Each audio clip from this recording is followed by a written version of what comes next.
चर्चासत्रात स्वागत करतो. अनेक वेळा आपण बघतो की कुठलाही आजार व अपघात अचानक होतो. अशा वेळी वैद्यकीय सोय उपलब्ध होईपर्यंत काय करावे हा सर्वांसमोर प्रश्न असतो. मदत करावी ही भावना तर प्रत्येकामध्ये असते, पण नक्की करावे काय हे कळत नसतं, माहीतही नसतं. तर अशा वेळी डॉक्टर किंवा वैद्यकीय मदत घ्यायच्या आधी वेगवेगळ्या परिस्थितींमध्ये काय प्रथमोपचार करावेत की ज्यामुळे रुग्णास मदत होईल, त्याची परिस्थिती खालावणार नाही, याविषयी माहिती देण्यासाठी आज आपल्या सोबत आहेत डॉक्टर पद्मनाभ केसकर. डॉक्टर पद्मनाभ केसकरांविषयी सरांविषयी बोलावं तेवढं थोडंच आहे.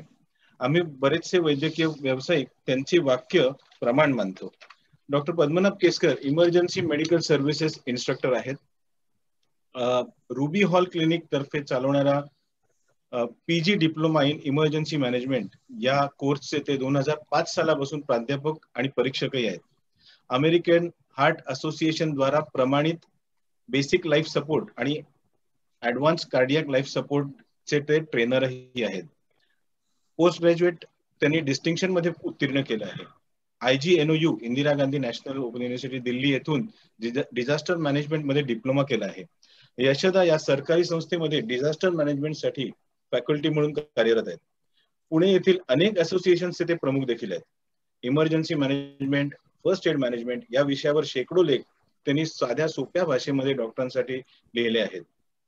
तर मी आता डॉक्टर पद्मनाभ केसकर सरांना विनंती करतो की त्यांनी या चर्चेची सूत्रे हाती घ्यावीत.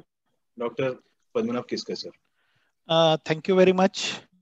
नवी मुंबई डॉक्टर्स असोसिएशनचे सर्व पदाधिकारी, doctor Kore sir, doctor Aniruddha Joshi आणि सर्व माननीय आणि आता उपस्थित असलेला आपला सगळा श्रोते समुदाय यांचं मी या ठिकाणी स्वागत करतो. आणि आजचा आपला विषय जो आहे फर्स्ट एड मॅनेजमेंट हा अतिशय उपयुक्त विषय आहे. कारण कसं होतं की बरेचदा अनेक दुर्घटना असतात किंवा अनेकदा आम्ही बघतो मृत्यू जे होतात हे प्री हॉस्पिटल सेटअप मध्ये जास्ती झालेले दिसतात, की रुग्ण हॉस्पिटलमध्ये यायच्या आधीच त्या ठिकाणी दगावलेला असतो आणि डॉक्टरांकडे किंवा हॉस्पिटलमध्ये सर्व ज्या सुविधा आहेत किंवा ज्या काही तंत्रज्ञान आहे तर त्याचा फायदा त्याला घेता येत नाही. तर अशा वेळेला आपल्याला रुग्णालयात पोहोचेपर्यंत रुग्णाचा जीव कसा वाचवायचा किंवा त्याच्या वेदना कशा कमी करायच्या, मृत्यू दर कसा कमी करायचा, या संदर्भातला जो विषय आज आपण चर्चेला घेणार आहोत आणि तो आपण लेमॅनसाठी घेतोय. इथं उपस्थित असलेल्या डॉक्टरांनी, काही डॉक्टर पण या ठिकाणी जॉईन झालेले आहेत, तर त्यांना मी विनंती करतो की आपण हा थोडासा सोपा करून विषय करणार आहे की जेणेकरून सर्वसामान्य लोकांना समजावा, या पद्धतीने आजच्या विषयाची मांडणी असणार आहे.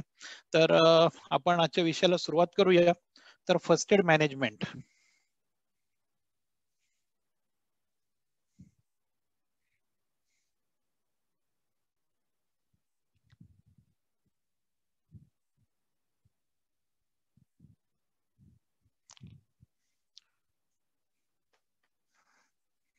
तर पहिलं म्हणजे फर्स्ट एड म्हणजे काय. लोकांच्या मनात बरेचदा त्या ठिकाणी प्रश्न उत्पन्न होईल की फर्स्ट एड म्हणजे काय.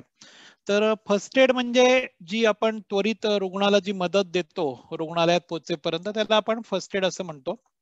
तर या फर्स्ट एड मध्ये असं नाही की बाबा या ठिकाणी आपल्याला वैद्यकीय उपचार करायचे आहेत असं अपेक्षित नाही. फर्स्ट एड मध्ये वैद्यकीय उपचार अपेक्षित नाहीयेत. तर हे सर्वसामान्य लोक जे काही ज्या पद्धतीने रुग्णाला मदत करतील त्याला आपण फर्स्ट एड करतो. ज्याला आपण मराठीत अतिशय सोपा शब्द आहे प्रथमोपचार, म्हणजे प्रथम केले जाणारे उपचार म्हणजे प्रथमोपचार. तर हे प्रथमोपचार काय आहेत हे आपण वेगवेगळ्या स्वरूपाच्या त्या ठिकाणी दुर्घटना बघणार आहोत आणि त्याचे प्रथमोपचारात चर्चेला घेणार आहोत. आणि एवढं करून सुद्धा समजा काही राहिलं असेल एखादा कुठली दुर्घटना चर्चेला घेण्याची, तर आपल्या लेक्चरच्या शेवटी तुम्ही मला त्याविषयी विचारणा करू शकता. प्रथमोपचार कोणाला माहिती पाहिजेत. प्रथमोपचार हे सगळ्यांना माहिती पाहिजेत. प्रथमोपचार शाळेतले शिक्षक असेल, शाळेमधला जो ऍथलेटिक ट्रेनर आहे, स्पोर्ट्स टीचर आहे, पार्क रेंजर आहे, लाईफ गार्ड आहे, या सगळ्यांना त्या ठिकाणी प्रथमोपचाराची माहिती असली पाहिजे. की एखादी व्यक्ती बुडली पाण्यामध्ये की आपण बरेचदा बघतो शाळांच्या सहली जातात आणि शाळांच्या सहली गेल्यानंतर त्या ठिकाणी एखाद्या ठिकाणी समुद्र किनाऱ्याला सहल गेली, कोकणात गेली, गोव्याला गेली आणि आपण बरेचदा दुर्घटना वाचतो की त्या ठिकाणी शाळेमधली 4 मुलं 5 मुलं त्या ठिकाणी दुर्घटनाग्रस्त झाली, बुडून मृत्युमुखी पडली. तर मग अशा वेळेला काय प्रथमोपचार करायचे असतात? लाईफ गार्ड आहे तिथं, की एखादा सोसायटीचा स्विमिंग पूल असतो. आजकाल सगळ्या ठिकाणी अमेनिटीजची एक जंत्री दिलेली असते बिल्डरनी आणि त्याच्यामध्ये स्विमिंग पूलची इन्क्लूड केलेला असतो. तर बऱ्याच सोसायट्यांमध्ये स्विमिंग पूल असतात. अशा वेळेला जर का छोटी मुलं समजा चुकून त्या ठिकाणी मोठ्या माणसांचं लक्ष चुकवून गेली आणि चुकून एखादा पाण्यात बुडला, तर त्या ठिकाणी जो लाईफ गार्ड आहे त्याला माहिती पाहिजे की कशा पद्धतीने बुडालेल्या माणसाचा जीव वाचवायचा. तर आपण थोडंसं मध्ये मध्ये काही वेळेला इंटरॅक्टिव्ह सेशन घेऊया, म्हणजे मग आपल्याला थोडी मजा येईल की मीच फक्त बोलणार आणि तुम्ही ऐकणार असं न होता. तर तुम्ही तुमचा हात त्या ठिकाणी रेज करून त्या ठिकाणी उत्तर देऊ शकता. तुम्ही काय केलं असतं अशा स्वरूपाचे मी काही प्रश्न विचारेन. तर आता मी सगळ्यात पहिल्यांदा एक प्रश्न विचारतो की एक दुर्घटना जी आपण नेहमी चर्चेला घेतो की बरेचदा हार्ट अटॅक येतो, एखाद्या व्यक्तीला हार्ट अटॅक येतो. घरामध्ये असताना एखाद्याला अचानक त्या ठिकाणी श्वास बंद पडतो, हृदयक्रिया बंद पडते, जोराचा घाम येतो त्या व्यक्तीला, छातीत दुखतं आणि मग अशा वेळेला आपल्याला सुचत नाही पटकन काय करावं काय नाही. तर हार्ट अटॅकचे काय प्रथमोपचार करणार ते आपण बघणार आहे याच्यानंतर. पण सगळ्यात महत्वाचं की समजा जर का अचानक एखादा माणूस बेशुद्ध पडला, एखादा माणूस त्या ठिकाणी बेशुद्ध पडला, त्याची हृदयक्रिया बंद पडली, आपण काय करतो? त्याला पटकन जवळच्या हॉस्पिटलमध्ये घेऊन जातो. आपण डॉक्टरांकडे नेतो, डॉक्टर सांगतो की अचानक घरामध्ये ते आता जेवत होते, खात होते आणि अचानक त्यांना घाम फुटला आणि ते म्हटले की मला छातीत दुखते आणि आम्ही काही त्यांना मदत करेपर्यंत अचानक ते बेशुद्ध पडले, त्यांचा श्वास बंद पडला. हृदयक्रिया, श्वास बंद पडणं आपण कसं ओळखतो की एखाद्याची छाती वर खाली जर का त्या ठिकाणी व्हायची थांबली तर आपण म्हणतो त्या व्यक्तीचा श्वास बंद पडला. श्वास बंद पडला म्हणजे काय मिळत नाही त्या व्यक्तीला? ऑक्सिजन मिळत नाही. आणि हा ऑक्सिजन कोणासाठी गरजेचा असतो? शरीरातल्या सगळ्या अवयवांच्या दृष्टीने गरजेचा असतो, पण सगळ्यात महत्वाचा म्हणजे आपला जो मेंदू आहे, ह्युमन ब्रेन म्हणतो आपण, मानवी मेंदू आहे, याला ऑक्सिजनचा पुरवठा सतत होणं गरजेचं असतं. आपण जो श्वास घेतो, श्वासामार्फत जो ऑक्सिजन आपल्या मेंदूपर्यंत तो कसा जातो? तर तो रक्तामार्फत जातो. तर आपण श्वास घेतला, श्वासातनं ऑक्सिजन गेला, तो रक्तात मिसळला आणि हृदयाच्या पंपिंग जे होतं, हृदयाची जी सर्क्युलेशन आहे त्याच्या मार्फत तो मेंदूकडे जातो आणि मेंदूला ऑक्सिजन मिळतो आणि माणूस जिवंत राहतो. मेंदूला ऑक्सिजन मिळायचा बंद पडला की माणूस मृत पावतो. इतकं सोपं गणित आहे. म्हणजे आपण म्हणतो की एक जीवन आणि मृत्यू याच्यामध्ये किती अंतर असतं असं मी बरेचदा विचारतो लोकांना. जीवन आणि मृत्यू याच्यामध्ये किती अंतर असतं? काही लोक म्हणतात 50 वर्ष, 60 वर्ष, 70 वर्ष. तर माझ्या दृष्टीने जीवन आणि मृत्यूमध्ये फक्त एका श्वासाचं अंतर असतं. एक श्वास घेतला, पुढचा श्वास घेतला नाही, माणसाचा मृत्यू आला. इतका छोटस क्षणभराचं अंतर हे जीवन आणि मृत्यूमध्ये असतं, कारण तो जो श्वास आहे जो घेतला नाहीये तो त्या मेंदूला ऑक्सिजन देणार असतो आणि त्याच्यामुळे त्याचा मानवी मेंदू जिवंत राहणार असतो. तर मला या ठिकाणी कोणी सांगू शकेल का की मानवी मेंदू बिना ऑक्सिजनचा किती काळ जिवंत राहतो? शक्यतो डॉक्टरांनी जॉईन झालेलं उत्तर देऊ नका.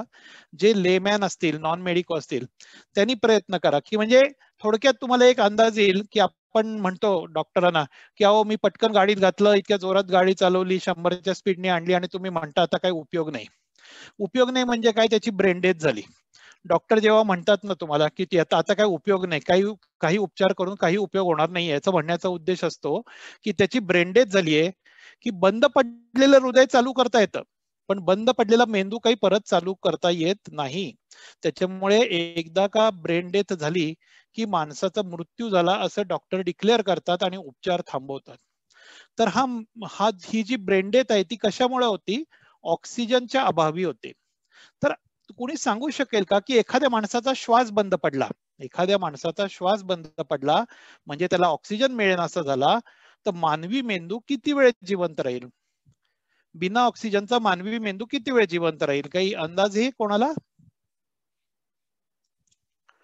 या प्रश्नाबद्दल कोणाला उत्तर द्यायचं असेल? मला माहित नाही सेटिंग कशी आहे. जर का आपला अनम्यूट करून तुम्ही उत्तर देऊ शकत असाल तर ते एक रेज हँड केलेला आहे. होस्टला मी विनंती 20 ते 25 मिनिट. 20 ते 25 मिनिटं नाही, 20 ते 25 मिनिटं उत्तर हे चुकीचं आहे. Sir, I think so. Not more than 4 to 6 minutes. 6 minutes. 4 to 6 minutes. Over to 6 minute नाही. एक तास. 1 तास. म्हणजे तुम्हाला वेळेचं महत्व किती आहे हे कळेल की आपण वेळ किती सहजतेने घेतो एखादा. तर आता मीच उत्तर देतो या ठिकाणी की मानवी मेंदू हा बिना ऑक्सिजनचा 3 ते 4 मिनिटं जिवंत राहतो. मानवी मेंदू बिना ऑक्सिजनचा 3 ते 4 मिनिटं जिवंत राहतो. म्हणजे एखाद्याला जर का माणूस बेशुद्ध पडला आणि त्याचा श्वास बंद पडला तर तुम्ही त्याला पहिल्या 4 मिनिटांमध्ये जर का मदत केली नाही तर त्याची ब्रेन डेथ व्हायला सुरुवात होते. म्हणजे तुम्हाला आता लक्षात येईल की किती वेगाने उपचार करावे लागतात. तुम्हाला वाटतं का 4 मिनिटांमध्ये तो माणूस डॉक्टरांपर्यंत तुम्ही जाऊ शकेल किंवा डॉक्टर तुमच्याकडे 4 मिनिटात येऊ शकेल असं वाटतं का? नाही, असं होऊ शकत नाही. म्हणून तुम्हाला फर्स्ट एड माहिती असणं गरजेचं आहे की एखाद्या व्यक्तीचा श्वास बंद पडला म्हणजे त्याला ऑक्सिजन मिळायचा बंद झाला तर त्याला पहिल्या 4 मिनिटात मदत मिळाली पाहिजे, नाहीतर त्याची ब्रेन डेथ व्हायला सुरुवात होती. लगेच काय 4 मिनिटांनी संपूर्ण 100% ब्रेन डेथ नाही होणार. 4 मिनिटांनंतर ब्रेन डेथ व्हायला सुरुवात होईल आणि ती टप्प्याटप्प्यामध्ये साधारणतः 10 ते 15 मिनिटांपर्यंत चालू राहील आणि तो माणूस पूर्ण मृत पावेल. पण ब्रेन डेथ होण्याची प्रक्रिया ही साधारणतः 4 मिनिटांनी सुरू होते.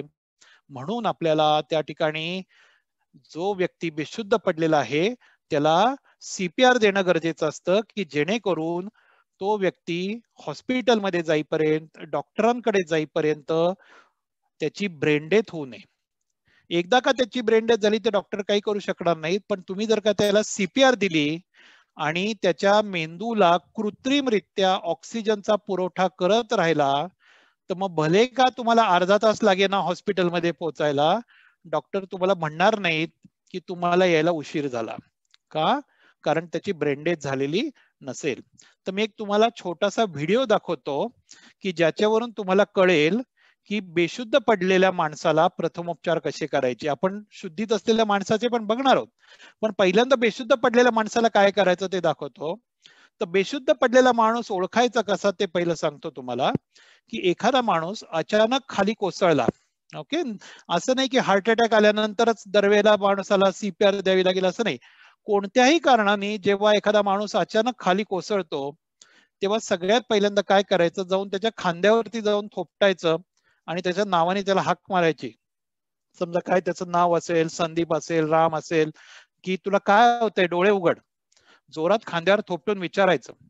त्यांनी जर का उत्तर दिलं नाही तुमच्या प्रश्नाला तर त्याच्या कानाच्या पाळीला एक जोराचा चिमटा काढायचा. त्याच्या कानाच्या पाळीला जोराचा चिमटा काढायचा. समजा त्यांनी मान हलवली, तोंडातनं आवाज काढला तर समजायचं याला CPR ची गरज नाही कारण हा माणूस शुद्धीत आहे.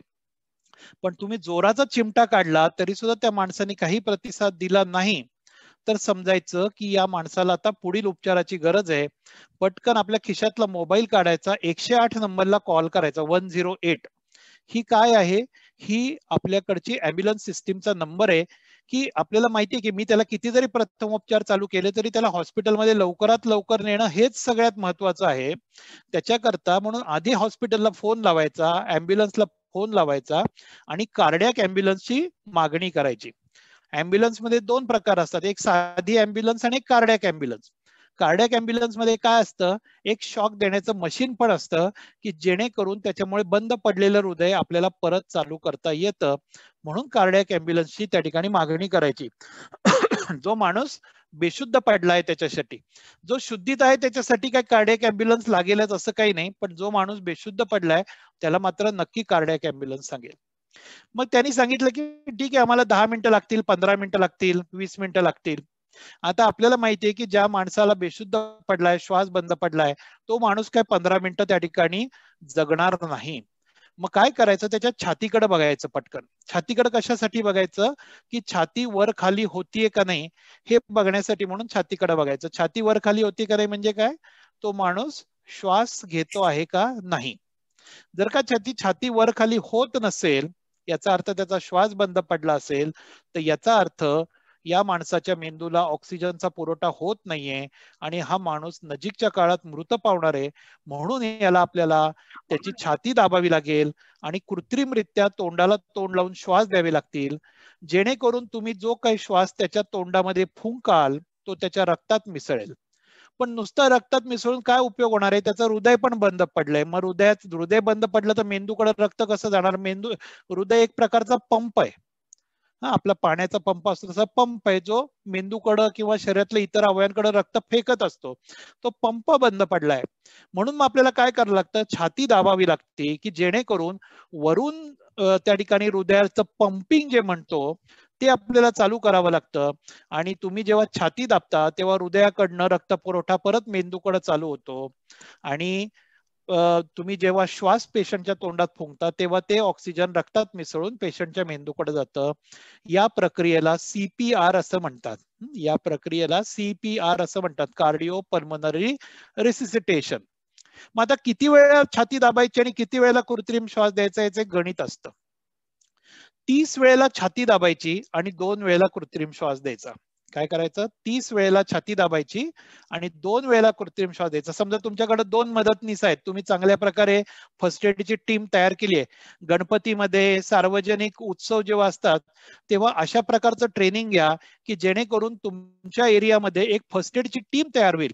आजकाल अनेक घरांमध्ये सिनियर सिटीजन आहेत, हे एकटे राहत असतात, त्यांची मुलं परदेशी असतात, गावी असतात आणि अशा वेळेला जर का काही झालं तर ते पटकन मदतीला जे बाहेरची तरुण मुलं आहेत त्यांना बोलवतात. आणि तरुण मुलांना जर का कसा पद्धतीने फर्स्ट एड द्यायचं, CPR द्यायचं हे माहित नसेल तर त्याचा उपयोग होत नाही. केवळ पेशंटला हॉस्पिटलमध्ये घेऊन जाणं एवढंच तुमचं कर्तव्य नाही, तर पेशंटचा जीव वाचवणं हे तुमचं कर्तव्य, हे लक्षात ठेवा. तर अशा वेळेला जेव्हा ही मुलं त्या ठिकाणी ट्रेंड केलेली असतील तुम्ही फर्स्ट एडला, तेव्हा ती काय करतील की पटकन बघतील की बाबा आजोबांचा श्वास बंद पडलाय, छाती वर खाली होत नाही, तर एक जण पटकन त्या ठिकाणी ऍम्ब्युलन्सला फोन करेल आणि परत येईल.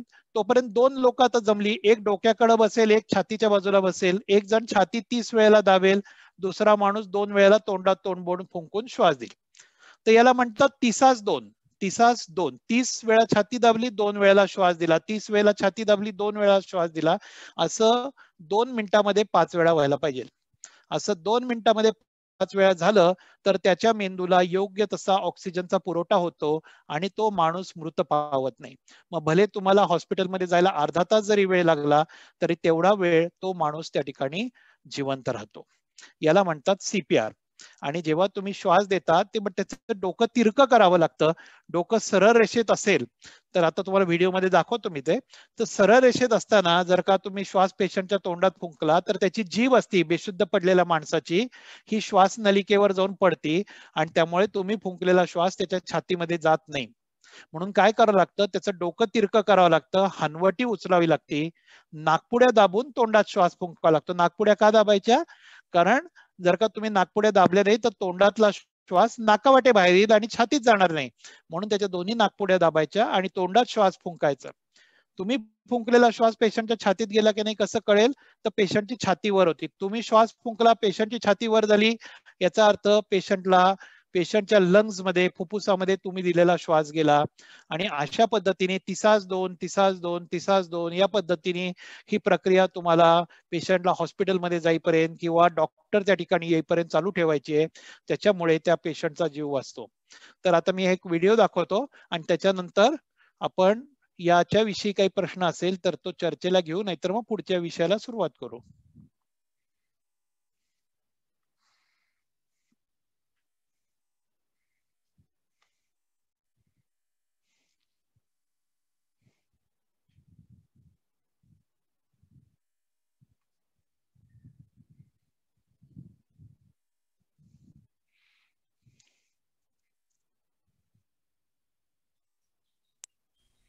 The American Heart Association is the nation's leader in life-saving CPR training. आवाज येतोय ना तुम्हाला व्हिडिओचा? हो सर, येतोय. Okay, thank you. In fact, we write the CPR guidelines for everyone, the public, doctors, nurses, and paramedics. This year, we've made a few changes so that it's much easier for anyone to save a life using CPR. Let's take a quick review of the new CPR process and when to use it. When someone's heart stops beating, it's called cardiac arrest. CPR is needed right away when this happens. Cardiac arrest victims will die if they don't get help fast. When cardiac arrest strikes, the victim typically collapses, stops breathing, or stops breathing normally and can't respond. If the victim does not respond, and the victim is not breathing or not breathing normally, yell for someone to call 911 and have them get an AED. An AED is a portable electronic device that helps the heart return to its normal rhythm. If you're alone, call 911 and get the AED yourself. Then follow the AED's voice prompts. If no AED is available, immediately start CPR, beginning with compressions. Doing CPR is not hard. Anyone can do it. And now the American Heart Association is making CPR easier than ever. We used to tell people that the proper steps for CPR are airway, breathing, compressions, or ABC. But we've changed that order, so the compressions come first. It's now compressions, airway, breathing, or CAB. This new order makes it easier because anybody can start out with compressions, even with no CPR training. Just push hard and fast on the center of the chest. If you haven't been trained, keep pushing until help arrives. When you give compressions, make sure you push the chest down at least 2 inches and allow a little time for the chest to come back up. Push as hard and fast as you can. The perfect rate for compressions is at least 100 per minute. That's the same speed as the Beatles song Staying Alive, so try to keep that tune in your head if it helps. If you've been trained in CPR, push on the chest Dr. Sheetal Mohata, please unmute yourself.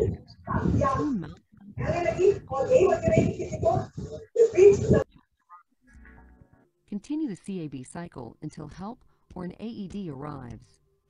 Use the same CAB cycle for adults, children, and infants.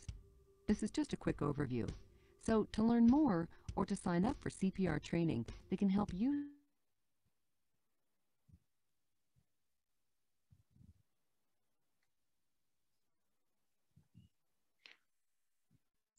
आता आपण बघितलं की CPR कशा पद्धतीने द्यायचा. एक आपण आता कारण आपलं केवळ आजचं सेशन आहे केवळ सीपीआर वरती किंवा बेसिक लाईफ सपोर्ट वर नाही, त्यामुळे आपण पटकन त्याविषयी माहिती घेतलेली आहे.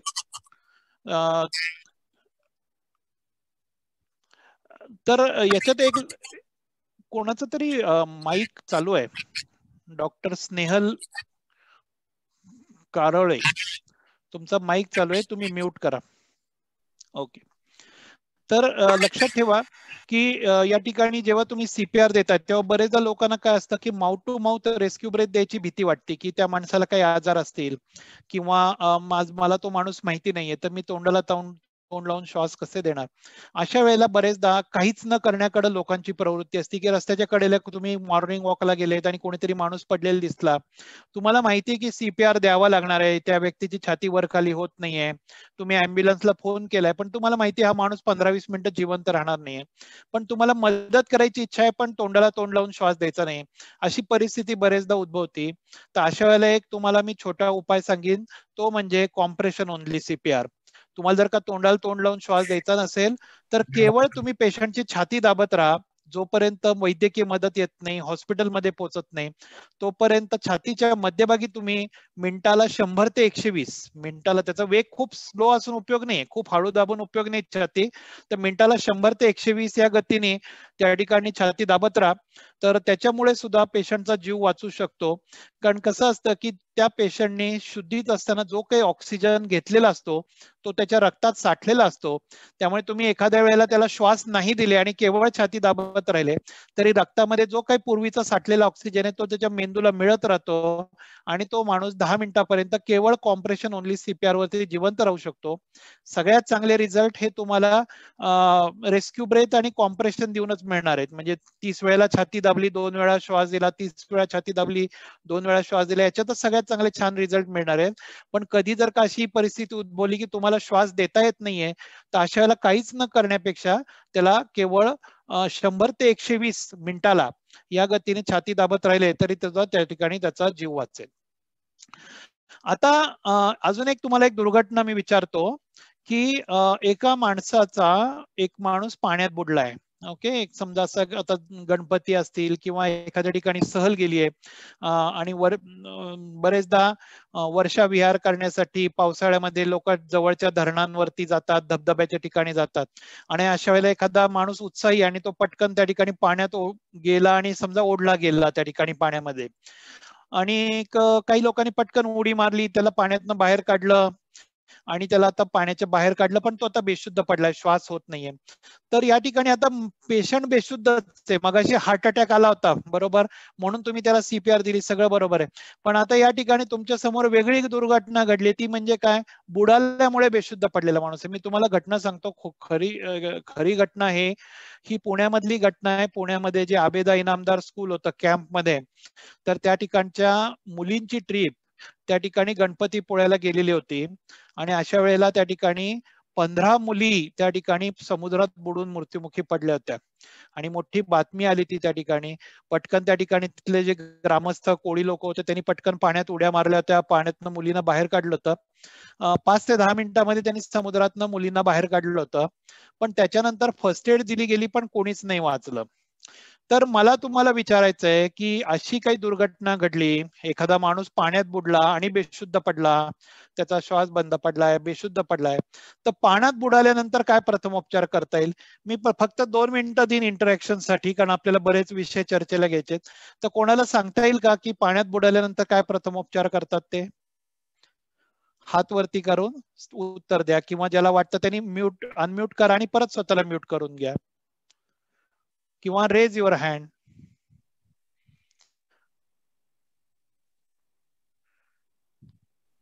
हॅलो, हा बोला. त्या पाण्यात पडलेल्या माणसाला वरती कोणी असेल त्याला वरती घ्यायचं बाहेर आणि बरोबर. झोपवायचं आहे त्याला हा आणि हा त्यानंतर त्याच्या पाठीवरती थोडस प्रेस करायचं पोटाच्या इथे आणि थोडक्यात पाणी बाहेर काढण्याचं. थोडक्यात पोटातलं पाणी बाहेर काढायचंय. Yes. बर, तर थोडक्यात एक ओके, अजून कोणतरी प्रेरणा म्हणून हात वरती केलाय. प्रेरणा, तुम्हीच आता उत्तर दिले का?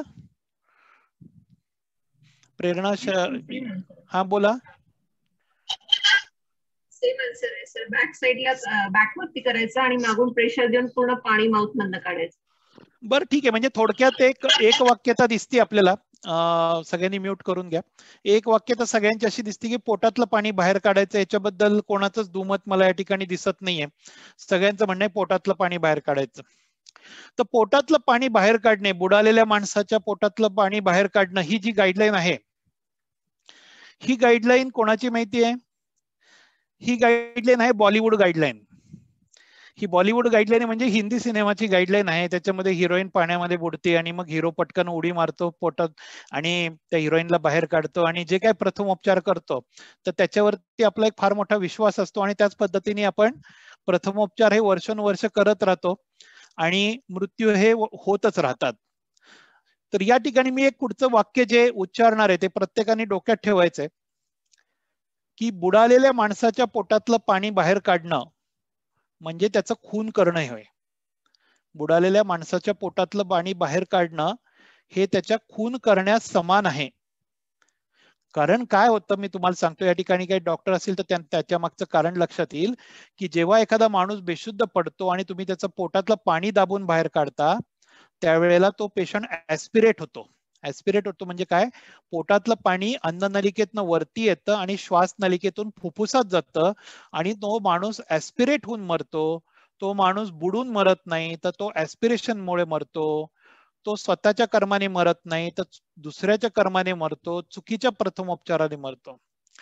आपल्या भारतामध्ये सगळ्यात मोठा प्रॉब्लेम जो आहे हा प्रथमोपचार न मिळणे हा नाही आहे, तर चुकीचे प्रथमोपचार मिळणे हा एक मोठा प्रॉब्लेम आपल्या भारतामध्ये त्या ठिकाणी आहे. की अनेक ठिकाणी रोड ट्रॅफिक ऍक्सिडेंट झालेले बघतो. आपल्याला 3 प्रकारचे लोक दिसतात. कुठल्याही दुर्घटनेच्या ठिकाणी 3 प्रकारचे लोक दिसतात. दुर्घटना घडली की त्या ठिकाणी आपण असं म्हणतो की मदतीला लोक नाहीत का, असतात. 100 लोक जमतात. पहिला वर्ग असतो तो बघे वर्ग असतो, तो फक्त बघतो, तो पुढे येत नाही. त्याला त्याच्यामध्ये काही इंटरेस्ट नसतं, त्याला काही त्याच्यामध्ये पडायचं नसतं, कुठलंही त्याला भीती वाटत असते, पोलीस पंचनामा कायदे कानून याची, तो पुढे येत नाही. दुसरा वर्ग असतो तो शूटिंग करण्यामध्ये मग्न असतो. तो काय करतो, त्याचं लाईव्ह शूटिंग फेसबुकवरनं व्हॉट्सअपवरती व्हिडिओ मी माझा पटकन कसं जातोय, म्हणजे तो व्यक्ती मरत असताना सुद्धा त्याचा व्हिडिओ शूटिंग चालू असतो. हा एक दुसरा वर्ग असतो. आणि तिसरा वर्ग असतो, या दोघांपेक्षा वेगळा असतो, तो वेगाने पुढे येतो आणि चुकीचे प्रथमोपचार करून बाजूला होऊन जातो. तर आपल्याला या तिघांमध्ये जाऊन मोडायचं नाहीये, आपल्याला या तिन्ही गटांमध्ये जाऊन मोडायचं नाही. आपल्याला योग्य पद्धतीने प्रथमोपचार लोकांना कसे देता येईल याचा विचार करायचा आहे. आणि केवळ आपल्यापाशी हे ज्ञान ठेवायचं नाही, तर लोकांपर्यंत ज्ञान पोहोचवायचं आहे, जेणेकरून लोक चुकीचे प्रथमोपचार करणार नाहीत. लक्षात घ्या, काय होतं की एखादा माणूस जेव्हा बुडतो तेव्हा काय होतं की त्याच्या नाकातोंडात पाणी शिरतं. जेव्हा पहिली गटांगळी खातो तेव्हा त्याच्या नाकातोंडात पाणी शिरतं, त्याच्या डोक्यावरती पाणी आपटतं. अशा वेळेला माणसाची एक प्रतिक्षिप्त क्रिया असते, ती म्हणजे श्वास रोखून धरणे. आपल्या नाकातोंडात पाणी गेलं किंवा डोक्यावरती पाणी आपटलं की काय होतं, आपण श्वास रोखून धरतो. जी श्वास नलिका आहे ती आकुंचित पावती. श्वास नलिकेवरती एक पानासारखा भाग असतो, तो त्या श्वासनलिकेच्या तोंडावर जाऊन पडतो आणि श्वासनलिका सील होती. याला म्हणतात मेमरी रिफ्लेक्स. ही आपल्या मेंदूने आपल्या श्वासनलिकेत पाणी जाऊ नये म्हणून केलेली एक प्रतिक्षिप्त क्रिया असते. ही तुम्ही अशी सुद्धा बघू शकता. तुम्ही सकाळी उद्याच्याला आंघोळीला जेव्हा जाल तेव्हा एक बादलीभर पाणी उचला आणि स्वतःच्या डोक्यावर होता. एक बादलीभर पाणी घ्या आणि स्वतःच्या डोक्यावर होता. जेव्हा पाणी तुमच्या डोक्यावरनं ओतलं जातंय, जोराचं डोक्यावर पाणी पडतं, तेव्हा श्वास घेता येतो का बघा. आपण श्वास घेऊ शकत नाही जेव्हा डोक्यावर किंवा जोराचा शॉवर सोडा आणि एकदम शॉवर खाली जाऊन थांबा, काय होतं, आपण आपला श्वास रोखून धरतो. जोपर्यंत पाणी डोक्यावरून खाली आपल्या जात नाही तोपर्यंत आपण श्वास घेऊ शकत नाही. आपल्याला माहित असतं की आपण ही केलेली स्वतः क्रिया आहे, तरी सुद्धा हा रिफ्लेक्स आहे, ही प्रतिक्षिप्त क्रिया आहे, ही त्या ठिकाणी होते आणि आपला श्वास मार्ग बंद होतो, आपण श्वास घेऊ शकत नाही. हीच गोष्ट माणूस बुडतो त्यावेळेला होते. पहिली गटांगळी खाल्ली की माणूस स्वतःचा श्वास रोखून धरतो, श्वासनलिका बंद करतो. जे काही पाणी त्याच्या नाकातोंडात जातं ते श्वासनलिकेत जात नाही, तर ते कुठं जातं, ते अन्ननलिकेतून जठरात जातं, पोटामध्ये जातं. आता पोटात गेलेलं किंवा जठरात गेलेलं पाणी याच्यामुळे माणूस मरू शकतो का? आपण रोज 3 लिटर पाणी पितो, आपण मरतो का? नाही मरत ना. मग त्याच्या पोटातलं पाणी बाहेर काढण्याची घाई का करायची तुम्हाला? पोटातलं पाणी जेव्हा तुम्ही काढण्यासाठी म्हणून जेव्हा त्याला बाहेर काढलेलं असतं तेव्हा काय होतं की 5 मिनिटं, साधारणतः 3-4 मिनिटं, 5 मिनिटं होऊन गेली असतात, तो माणूस किनाऱ्यावरती काढून आणलेला असतो.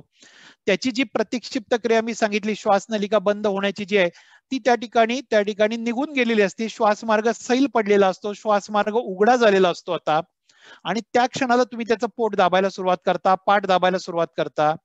जे जठरामधलं पाणी आहे, स्टमक मधलं पाणी आहे, ते वरती येतं आणि श्वासनलिकेतून पेशंटच्या छातीत, फुफ्फुसात जातं आणि माणूस दुसऱ्यांदा बुडून मरतो. आणि याच्यामध्ये आपले चुकीचे प्रथमोपचार हे कारणीभूत असतात आणि आपण म्हणतो माणूस बुडून मेला. माणूस बुडून नाही मेला, माणूस चुकीच्या प्रथमोपचाराने मेला. अनेक आतापर्यंतचे मृत्यू बुडाल्यामुळे जे झाले हे बरेचसे चुकीच्या प्रथमोपचारामुळे झालेले असतात. पोट दाबल्यामुळे, पाठ दाबल्यामुळे, असं केल्यामुळे झालेले असतात. म्हणजे देवाने किंवा निसर्गाने त्याच्या श्वासनलिकेत, त्याच्या फुफ्फुसात पाणी जाऊ नये म्हणून इतक्या सुंदर पद्धतीने वाचवलेलं असतं. या सगळ्या देवाच्या, निसर्गाच्या प्रयत्नांवरती तुम्ही पोट दाबून परत काय फिरवता, त्या ठिकाणी पाणी फिरवता. त्यामुळे सगळ्यात पहिल्यांदा लक्षात ठेवायचं, बुडालेल्या बेशुद्ध माणसाच्या पोटावरती दाब द्यायचा नाही, त्याचं पाणी बाहेर काढायचा प्रयत्न करायचा नाही, हे लक्षात ठेवायचं. करायचं काय, हे सगळं झालं आपलं. करायचं नाही म्हणून सांगितलं, करायचं काय ते मी सांगतो.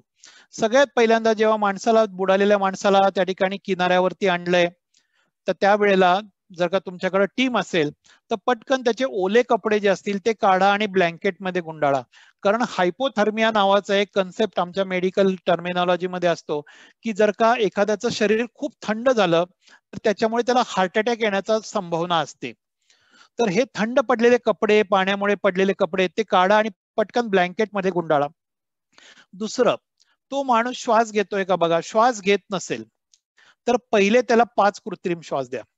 सीपीआर मध्ये काय सांगितलं होतं तुम्हाला की एखादा माणूस श्वास घेत नसेल, हृदय क्रिया बंद पडली असेल तर त्याला पहिले 30 कॉम्प्रेशन द्या, 30 वेळेला छाती दाबा, 2 वेळेला श्वास द्या, 30 वेळेला छाती दाबा, 2 वेळा श्वास द्या, असं मी तुम्हाला सांगितलं होतं. 30-2. आणि सुरुवात कशापासून करायला सांगितली होती? Compression first. कॉम्प्रेशन फर्स्ट म्हणजे पहिली छाती दाबायला सुरुवात करा. पण इथं मी तुम्हाला सांगतोय की बुडालेला माणूस असेल तर पहिले 5 कृत्रिम श्वास द्या आणि मग सीपीआर चालू करा. याचं मागचं एक्सक्यूज मी सर, ह्याच्यात रिलेटेड काही स्लाइड आपल्याकडे आहे का? स्लाइड एकच दिसते. नाही, मी पुढे ढकलतोय, मी पुढे जातोय. मी फक्त आता कारण बुडाल्याची ड्राउनिंगची स्लाइड नाही म्हणून मी फक्त बोलतोय, पुढचे मी पटापट घेतोय. तर लक्षात घ्या की एखादा माणूस जेव्हा पाण्यात बुडतो तर त्यावेळेला तो बेशुद्ध का पडतो याच्या मागचं कारण त्याला श्वास मिळत नाही, ऑक्सिजन मिळत नाही. जेवढा वेळ तो पाण्याखाली राहिला तेवढा वेळ त्याची श्वास नलिका बंद राहिली आणि त्याच्यामुळे तेवढा वेळ त्याला ऑक्सिजन मिळाला नाही, म्हणून तो माणूस बेशुद्ध झालाय. ऑक्सिजनच्या अभावी बेशुद्ध झालाय, त्याला काही हृदयविकाराचा झटका आलेला नाहीये. म्हणून या माणसाला लवकरात लवकर ऑक्सिजन मिळावा म्हणून पहिल्यांदा त्याच्या तोंडामध्ये घाण, कचरा, गवत, काडी असेल तर ती काढून घ्यायची आणि नाक दाबून पहिले 5 कृत्रिम श्वास द्यायचे. एवढ्या 5 कृत्रिम श्वासामध्ये बहुसंख्य लोक शुद्धीत येतील. जी बेशुद्ध पडलेली आहेत, कशामुळे? बुडाल्यामुळे बेशुद्ध पडली आहेत, ही लोक त्या ठिकाणी तत्काळ शुद्धीत येतील. आणि जे लोक त्याच्यानी शुद्धीत येत नाहीयेत त्यांना मात्र तुम्हाला सीपीआर मी जसा सांगितला 30-2 30-2 या पद्धतीने चालू करायचं आहे. तर हे लक्षात ठेवायचं. तर बुडालेल्या माणसामध्ये 3च गोष्टी लक्षात ठेवायचा. एक म्हणजे पोटातलं पाणी काढायचं नाही, दुसरं म्हणजे थंड पडलेले ओले कपडे बाजूला काढायचे आणि त्याला गरम कपड्यात गुंडाळायचं, तिसरं म्हणजे त्याला पहिले 5 कृत्रिम श्वास तोंडावाटे द्यायचे कारण त्याला ऑक्सिजन मिळालेलं नाही, पाण्याखाली जितका काळ राहिला ऑक्सिजन मिळाला नाही, म्हणून त्याला पहिले 5 कृत्रिम श्वास द्यायचे. त्याच्याने जर का तो शुद्धीत आला नाही तर सीपीआर द्यायला सुरुवात करायची 30-2 30-2 या पद्धतीने आणि लवकरात लवकर हॉस्पिटलमध्ये हलवायचे. पुढची स्लाइड घेतो, 1 मिनिट. बरेचदा लोक विचारतात की आम्ही समजा एखाद्याच्या मदतीला गेलो, रस्त्यावरती अपघात झाला आणि आम्ही मदतीला गेलो तर आमच्यावरती खटला भरला जाईल का? तर नाही, तुमच्यावरती कुठलाही खटला भरला जाणार नाही. जे सर्वोच्च न्यायालयाने जे काही निर्णय दिलेले आहेत हे मदत करणाऱ्या लोकांच्या बाजूने दिलेले आहेत. त्याच्यामुळे तुम्हाला कुठल्याही प्रकारची कन्सेंट म्हणजे परवानगीची गरज नाही. फक्त तोंडी परवानगी विचारा की माझं नाव असं असं आहे तर तुला मी मदत करू का? ते याला म्हणतात व्हर्बल कन्सेंट. ती घ्या, रिटर्न कन्सेंटची गरज नाही. पण एखादा माणूस बेशुद्धच पडलाय, त्याच्या बाजूला कोणीच नाहीये, तर या व्हर्बल कन्सेंटची सुद्धा गरज नाही, तुम्ही तात्काळ त्याला मदतीला जा. एखादा लहान मुलगा त्या ठिकाणी दुर्घटनाग्रस्त झालाय, त्याला कळत नाहीये की तुम्ही मदत करेल का, चांगला आहे का नाही, तर तो कदाचित तुम्हाला नाही म्हणेल, तर तुम्ही म्हणणार का त्याला की नाही तो नाही म्हटला म्हणून मी त्याला मदत केली नाही? तर लहान मुलांमध्ये मायनर जे चाइल्ड आहेत त्यांच्यामध्ये गृहीत धरलेली परवानगी ही समजली जाते, त्याला अज्युम्ड कन्सेंट असं म्हणतात. तर तुम्ही त्याला परवानगी विचारण्याची गरज नाही, तुम्ही त्याला मदत करा. आणि तिसरं म्हणजे मेंटली रिटार्डेड पर्सन जे असतील, मतिमंद लोक असतील तर त्यांना सुद्धा तुम्हाला परवानगी विचारण्याची गरज नाही, तुम्ही त्याला मदत करू शकता. या 2 प्रकारचे आजार आहेत, याच्यापासून आपल्याला कायम भीती वाटत असते. एक म्हणजे हिपॅटायटिस बी म्हणजे ब प्रकारची कावीळ आणि दुसरं म्हणजे HIV म्हणजे एड्स. तर हे दोन्ही आजार हे रक्तामार्फत पसरणारे असतात. त्यामुळे तुम्ही जेव्हा एखाद्या व्यक्तीला मदत करता ऍक्सिडेंट मध्ये किंवा एखाद्याला आपण बघतो की खेळता खेळता अचानक काहीतरी लागतं, भळाभळा रक्त व्हायला लागतं, अशाला आपण काय करतो, पटकन हात ठेवतो त्याच्या जखमेवरती, एखादा रुमाल ठेवतो आणि जेव्हा तो उचलतो तेव्हा लक्षात आलं की अरे माझ्या हाताला रक्त लागलंय. ओके, तर हे 2 प्रकारचे आजार आहेत, हे रक्तामार्फत पसरणारे अतिशय घातक आजार आहेत. तर याच्यामध्ये जर का तुम्हाला जर का विचारणा करायची झाली तर हिपॅटायटिस बी जास्ती घातक की HIV जास्त घातक? एका माणसाकडून दुसऱ्या माणसाकडे जाण्यामध्ये कोणता आजार हा जास्ती घातक आहे? सर, ब प्रकारची कावीळ माहितीये तुम्हाला? अ प्रकारची कावीळ आणि ब प्रकारची कावीळ, हिपॅटायटिस ए आणि बी. ए म्हणजे काय, जी आपली नेहमीची बरी होणारी कावीळ, एक साधारणतः महिनाभर पथ्य पाणी पाळली, औषधं घेतली की ती बरी होऊन जाते, त्याला म्हणतात अ प्रकारची कावीळ, जी बहुसंख्य वेळा होते. आणि ब प्रकारची कावीळ असती ती बरी होत नाही, ती कायमस्वरूपी राहते. नंतर कालांतराने लिव्हर खराब होतं, लिव्हर सिरोसिस होतं किंवा लिव्हरचा कॅन्सर होतो. तर त्याच्यावरती आपल्याकडं पूर्ण बरे होणारे उपचार नाही आहेत. तर हे दोन्ही आजार जे आहेत, HIV असू दे, हेपॅटायटिस बी असू दे, हे दोन्हीसाठी आपल्याकडं बरे होणारे उपचार नाहीत, आपल्याला आजार आटोक्यात ठेवणारे उपचार आहेत. त्यामुळे दोन्ही आजार तेवढेच घातक आहेत. पण त्यातल्या त्यात जर का विचार करायचं झालं तर हेपॅटायटिस बी हा HIV पेक्षा 100 पट जास्ती ट्रान्समिसिबल आहे. ट्रान्समिसिबल म्हणजे काय? एका माणसाकडून दुसऱ्या माणसाकडे जाण्याची जी ताकद असते आजाराची त्याला म्हणतात ट्रान्समिसिबिलिटी. सध्या जे कोविडचं चाललंय, सेकंड वेव्ह आली आणि त्याच्यामध्ये म्युटंट व्हायरस आहे, याची ट्रान्समिसिबिलिटी जास्त आहे, त्याच्यामुळे तो वेगाने पसरतोय. मागच्या लाटेमध्ये आपल्याकडं भारतामध्ये 24 तासामध्ये जास्तीत जास्त आपण 97,000 गेलो होतो. 24 तासात 97,000. आणि कालची आपली फिगर काय? 1,55,000. 24 तासात 1,55,000 माणसं झाली. म्हणजे काय झालं की हा जो नवीन म्युटंट व्हायरस आहे किंवा बदल केलेला व्हायरस आहे हा जास्ती ट्रान्समिसिबल आहे. तसंच आहे हेपॅटायटिस बी जो आहे हा रूम टेम्परेचरला जिवंत राहतो. म्हणजे शरीराच्या बाहेर, रक्ताच्या बाहेर आला तर तो बाह्य तापमानाला जिवंत राहतो. HIV किंवा एड्सचा व्हायरस जो आहे तो बाह्य तापमानाला जिवंत राहत नाही. बरेचदा लोक विचारतात की आम्ही जर का न्हाव्याकडे गेलो किंवा आम्ही बार्बरकडे गेलो, सलून मध्ये गेलो आणि आम्ही दाढी करताना जर का त्यांनी ब्लेड वापरलं, ते चुकून आधीच्या माणसाचं वापरलेलं जर का ब्लेड आम्हाला शेविंग साठी वापरलं तर आम्हाला एड्स होईल का? हा बरेचदा लेमॅनच्या लेक्चरला गेल्यानंतर मला लोक प्रश्न विचारतात. मी त्यांना सांगतो की ते होण्याची शक्यता कमी आहे. कारण काय झालं, आधीच्या माणसाची शेविंग झाली, कट झाला, त्याचा एक ब्लडचा ड्रॉप त्या ब्लेड वरती राहिला, मग त्याची शेविंग झाली, तो उठून गेला, तुम्ही आला, तुम्ही बसला, याच्यामध्ये कित्येक मिनिटं निघून गेली. तेवढा वेळ तो व्हायरस त्या ब्लेडच्या पात्यावरती जिवंत राहण्याची शक्यता खूप कमी आहे. कारण HIV हा बाह्य तापमानाला जिवंत राहणार नाही, आउटसाइड द बॉडी राहणार नाही. पण हेपॅटायटिस बी चा जर का व्हायरस त्या ठिकाणी असेल तर तो त्या बाह्य तापमानाला खूप काळ जिवंत राहतो. म्हणून हेपॅटायटिस बी हा वेगाने पसरणारा आजार आहे आणि तितकाच घातक आहे. पण या ठिकाणी मी परत सांगतो तुम्हाला, हेपॅटायटिस बी साठी आपल्याकडे व्हॅक्सिन आहे आणि ते घेणं प्रत्येकाने, जसं आम्ही आता सध्या ओरडून सांगतोय लोकांना कोविडच्या व्हॅक्सिनच्या संदर्भात की लवकरात लवकर सगळ्यांनी व्हॅक्सिन घ्या, जेणेकरून आपण मृत्यूदर कमी करू शकू, जेणेकरून हा आपला जो सेकंड वेव्ह जी वेगाने पसरते त्याच्यावरती आपण मात करू शकू. ही सेकंड वेव्ह म्हणजे काही संपणारी नाहीये, याच्यानंतर थर्ड वेव्ह येणार आहे, फोर्थ वेव्ह येणार आहे. ऑस्ट्रेलियामध्ये, जपानमध्ये सध्या फोर्थ वेव्ह आलेली आहे. अमेरिकेमध्ये साधारणतः तिसरी चौथी लाट चालली आहे. आपण दुसऱ्या लाटेमध्येच इथं गर्भगडीत होऊन गेलेलो आहोत. आपल्याला जर का तिसऱ्या आणि चौथ्या लाटेचा मुकाबला जर का समर्थपणे करायचा असेल तर आपल्याला जास्तीत जास्त जनतेचं व्हॅक्सिनेशन करणं आपलं काम आहे, की जेणेकरून आपल्याला हर्ड इम्युनिटी येईल आणि आपल्याकडचा जो कोविडचा जो दर आहे, मृत्यू दर असेल किंवा इन्फेक्टिव्हिटीचा रेट हा कमी करता येईल. त्याच्यासाठी जसं आम्ही सांगतोय व्हॅक्सिन घ्या, तसंच हेपॅटायटिस बी चं मी तुम्हाला सांगतो, जर का तुम्ही लोकांनी व्हॅक्सिन घेतलेलं नसेल तर हेपॅटायटिस बी चं व्हॅक्सिन घ्या. किती किंमत असते? 50 रुपये पण किंमत नसेल, टोचून घ्यायचे डॉक्टरकडनं 50 रुपये, म्हणजे 100 रुपयामध्ये तुमचं इंजेक्शन होतंय. तर याचा डोस कसा असतो? पहिलं इंजेक्शन, त्याच्यानंतर 1 महिन्यानी दुसरं इंजेक्शन आणि 6 महिन्यांनी तिसरं इंजेक्शन. एवढे जर का तुम्ही 3 इंजेक्शन घेतले तर तुम्ही हेपॅटायटिस बी पासून स्वतःचा बचाव करू शकाल. एक अतिशय घातक आजार आहे, त्याच्यापासून तुम्ही स्वतःचा इलाज करू शकाल. आजकालची जी छोटी मुलं आहेत यांना आपल्या गव्हर्नमेंटचा जो काही प्रोग्राम आहे व्हॅक्सिनेशनचा, त्याच्या थ्रू त्यांना व्हॅक्सिन दिलं जातंय. पण आता ज्यांचं वय 40च्या वरती आहे त्या लोकांना त्यांच्या लहानपणी, 30च्या वरती, 40च्या वरती, त्यांना त्यांच्या लहानपणी हेपॅटायटिस बी चं व्हॅक्सिन दिलं गेलेलं नसेल तर आता कोणत्याही वयात घेऊ शकता. असं काही नाही की माझं आता 50 वय आहे, माझं 60 वय आहे तर मी घेऊ शकत नाही, असं काही नाही. कोणत्याही वयामध्ये तुम्ही हेपॅटायटिस बी चं व्हॅक्सिन त्या ठिकाणी घेऊ शकता आणि ते घ्यावं. आता या ठिकाणी समजा काही कारणाने तुमच्या हाताला रक्त लागलं तर साबणाच्या पाण्याने हात धुण्यासारखा उत्तम उपाय त्या ठिकाणी नाही. जसं आपण आता कोविडच्या काळात सांगतोय, वारंवार साबणाने हात धुवा, वारंवार त्या ठिकाणी लिक्विड सॅनिटायझरने हात धुवा.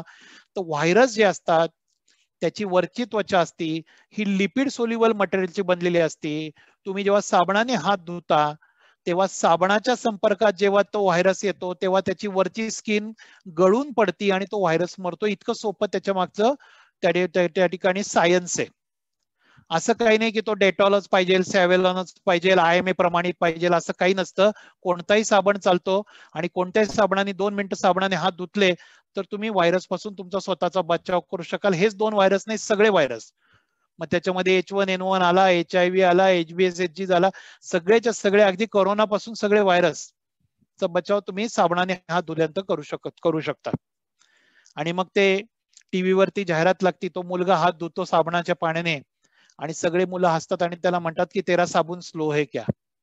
अशा चुकीच्या जाहिराती आपण टीव्ही वरती लावतो आणि बघतो आणि समाजाला वाटतं की अरे साबणाने हात धुणं हे अतिशय हीन दर्जाचे, कारण सगळे हसले त्या मुलाला. खरं तर ही WHO ची गाईडलाईन आहे. साबणाच्या पाण्याने 2 मिनिटं हात धुणे WHO ची गाईडलाईन आहे.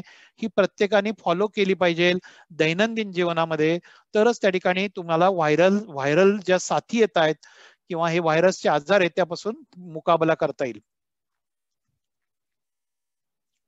आता ही एक दुर्घटना आहे जी आपल्याला बरेचदा दिसती, ती म्हणजे फेंटिंग. फेंटिंग म्हणजे काय की मूर्छा येणे. शुद्ध मराठी त्याचा अर्थ काय झाला, मूर्छा येणे, घेरी येणे. की एखादी व्यक्ती खूप वेळ उभी असती आणि अचानक धाडकन कोसळते. एखाद्या देवळाच्या रांगेत आजोबा उभे असतात, बँकेच्या रांगेत उभे असतात आणि अचानक ते असे दिसतात आपल्याला हलायला लागले जागेवरती, धाडकन खाली पडतात आणि बघितलं तर डोळे पांढरे केलेले, एकदम आपल्याला वाटतं अरे बापरे या माणसाला हार्ट अटॅक आला का काय, कारण त्याचा हातपाय थंड पडलेले असतात. आणि मग लोक पटकन कोणीतरी काय करतात प्रथमोपचार बरं याच्यामध्ये, फेंटिंग पडलेलं याच्यात पटकन कोणी सांगेल का? अचानक जर का मूर्छा येऊन पडलं, घेरी येऊन पडलं तर काय प्रथमोपचार करणार? एका मिनिटात सांगा. तोंडावर पाणी मारायचं. तोंडावर पाणी मारायचं. अजून हातपाय चोळले जातात. हातापाय चोळायचे. अजून बर, नाकाला कांदा बिंदा लावायचा का? कांद्याचा वास देतात.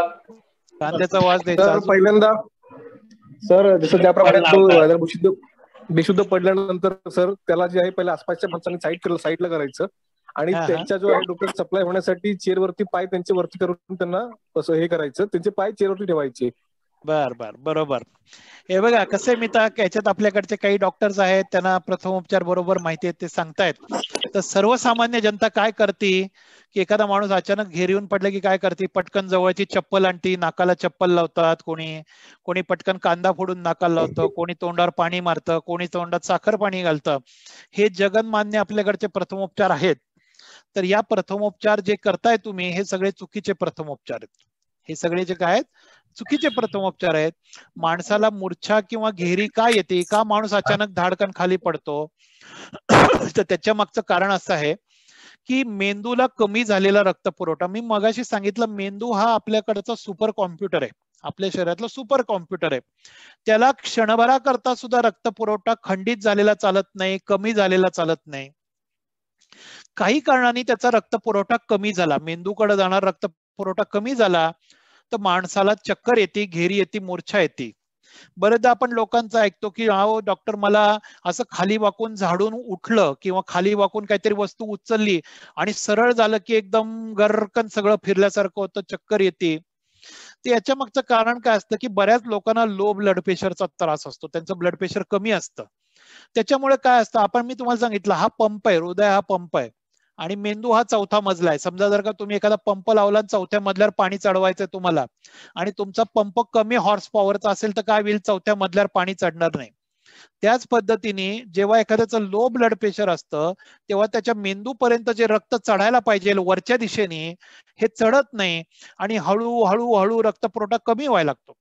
जेव्हा तो मुलगा, तो माणूस खूप वेळ उभा राहतो तेव्हा अगेन्स्ट द ग्रॅव्हिटी म्हणजे गुरुत्वाकर्षणाच्या विरुद्ध दिशेने रक्त हळूहळू कमी जायला लागतं आणि एक वेळ अशी येते की मेंदू म्हणतो आता माझं काही खरं नाही आणि काय करतो, तो म्हणतो शरीराला आडवा हो, खाली पड. खाली पडलं की काय होतं, उताराने आडवं पडला माणूस की काय होतं, उताराने मेंदूकडे पटकन रक्त जातं. म्हणजे खाली पडणे ही प्रक्रिया मेंदूचा रक्तपुरवठा सुधारण्याच्या दृष्टीने केलेली शरीराने उपाययोजना असते. तर फक्त आपल्याला काय करायचं की तो माणूस पडताना त्याला लागू नये, अचानक कुठतरी दगडावर डोकं आपटू नये, झाडावर डोकं आपटू नये. म्हणून तुम्हाला जेव्हा एखादी व्यक्ती पडती असं लक्षात आलं तर त्याला आधार द्या, आडवं झोपवा. मुख्य म्हणजे ना त्याला उचलून तिसरीकडे नेऊ नका. लोक काय करतात, समजा एखाद्याला बाहेर, समजा देवळाच्या बाहेर झाली चक्कर की 2 माणसं उचलतात, पळत सावलीमध्ये नेऊ म्हणून पळवून नेतात. तुम्ही जेवढी त्या माणसाची हालचाल कराल तेवढा त्याचा रक्त पुरवठा अजून विस्कळीत होणार आहे. त्यामुळे तो माणूस ज्या ठिकाणी पडलाय त्याच ठिकाणी पहिली गोष्ट प्रथमोपचार करा, हे लक्षात ठेवा. समजा घरात पडलाय, त्याला गादीवरती झोपवलंय, तर काय करतात, डोक्याखाली गादी लोड तक्क्या देतात आणि चांगलं टेकवून झोपवतात. आता काय होतं, जेव्हा तुम्ही त्याच्या डोक्याखाली लोड तक्क्या देता किंवा उशी देता, काय होतं, मेंदूकडे रक्त पुरवठा होत नाही. तुम्ही डोक्याखाली उशी दिली की काय होणार आहे, अजून मेंदूकडे चढ तयार होणार आहे आणि रक्त पुरवठा अजून कमी होणार आहे. म्हणून लक्षात ठेवायचं की ज्या माणसाला चक्कर येते, घेरी येते, त्या माणसाच्या डोक्याखाली उशी द्यायची नाही. डोक्याखालच्या उशा काढायच्या आणि त्या पायाखाली ठेवायच्या. पायाखाली जेव्हा तुम्ही 4 उशा ठेवाल एखाद्याच्या, तेव्हा पाय जमिनीपासून 1 फूट वरती येतील आणि पायाकडचं रक्त उताराने मेंदूकडे जाईल आणि मेंदूकडचा रक्त पुरवठा सुधारला की तो माणूस शुद्धीत येईल. एवढं त्याच्या मागचं सोपं गणित आहे प्रथमोपचाराचं. समजा एखाद्या ठिकाणी एखाद्या वर्गात पडलाय, ऑफिसमध्ये पडलाय, तुमच्याकडे उशा नाहीयेत, अशाला काय करा, तो जमिनीवर पडल्यानं पडू दे, जमिनीवर काही फरक पडत नाही, पाय उचला आणि खुर्चीवर ठेवा.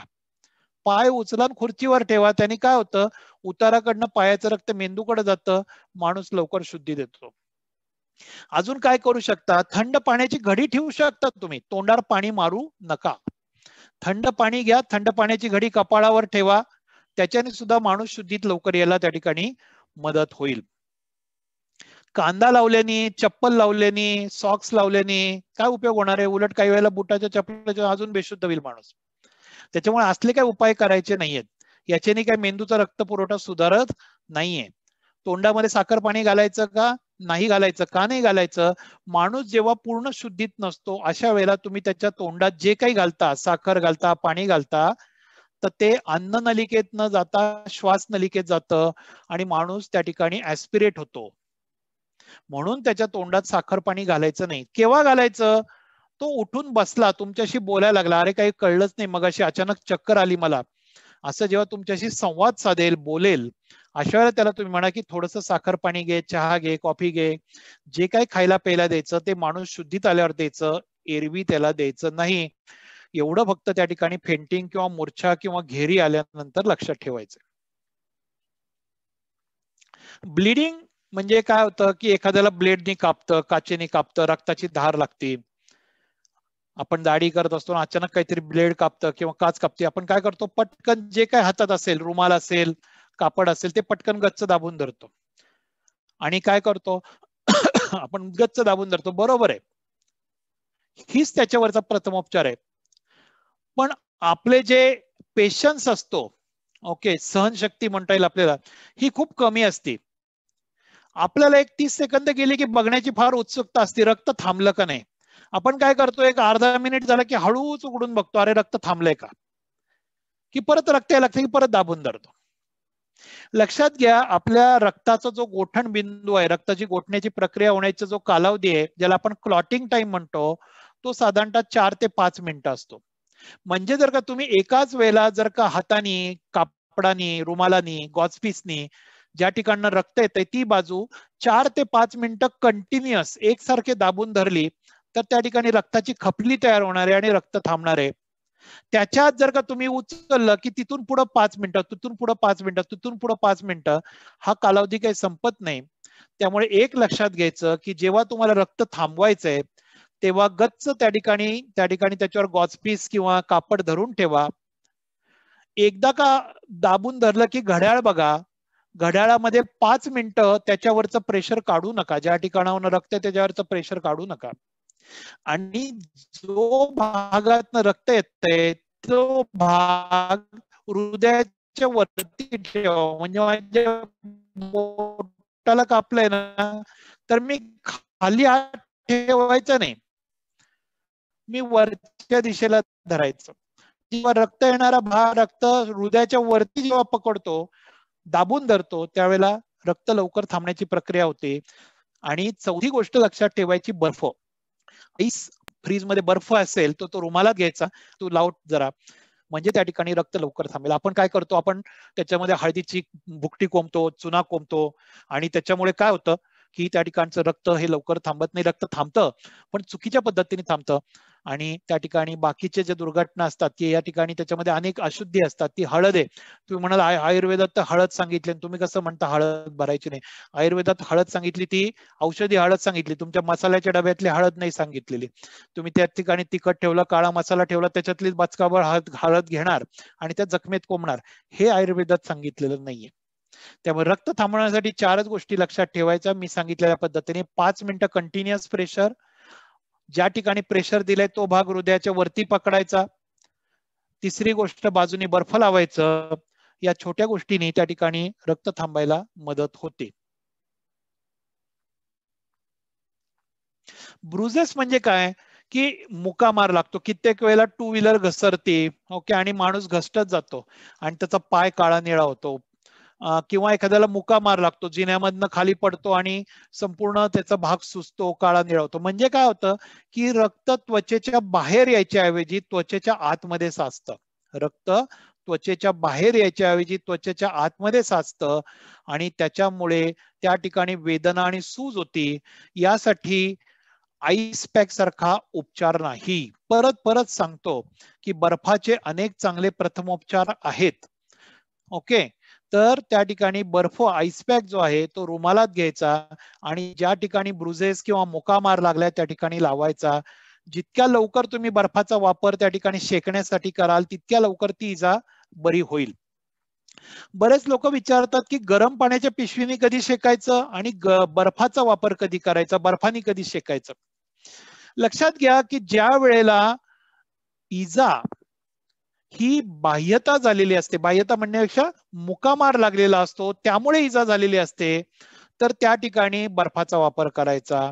आणि इजा जेव्हा अंतर्गत झालेली असते त्या ठिकाणी तुम्ही गरम पाण्याच्या पिशवीचा वापर करा. उदाहरण सांगतो तुम्हाला की एक आजोबा आहेत, एक दिवशी तुम्हाला लंगडताना दिसले. विचारलं काय झालं आजोबा, का लंगडताय?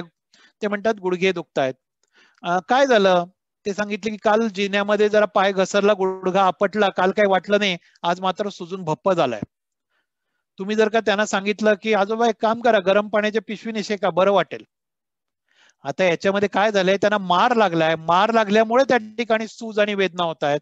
या ठिकाणी जर का तुम्ही गरम पाण्याची पिशवी त्यांना वापरायला सांगितली तर त्यांच्या गुडघ्यामध्ये पाणी होईल, त्यांच्या गुडघ्यामध्ये पाणी होईल. म्हणजे त्यांना उपाय होण्यापेक्षा अपाय होईल.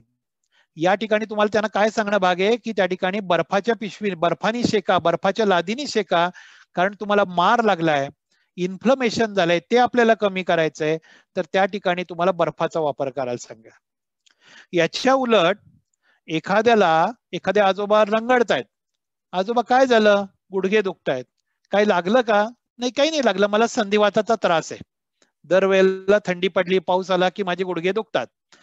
आता यांना जर का तुम्ही सांगितलं बर्फाच्या पिशवीने शेका किंवा बर्फाने शेका, तर तो माणूस 2 दिवस उठणारच नाही अंथरुणातनं.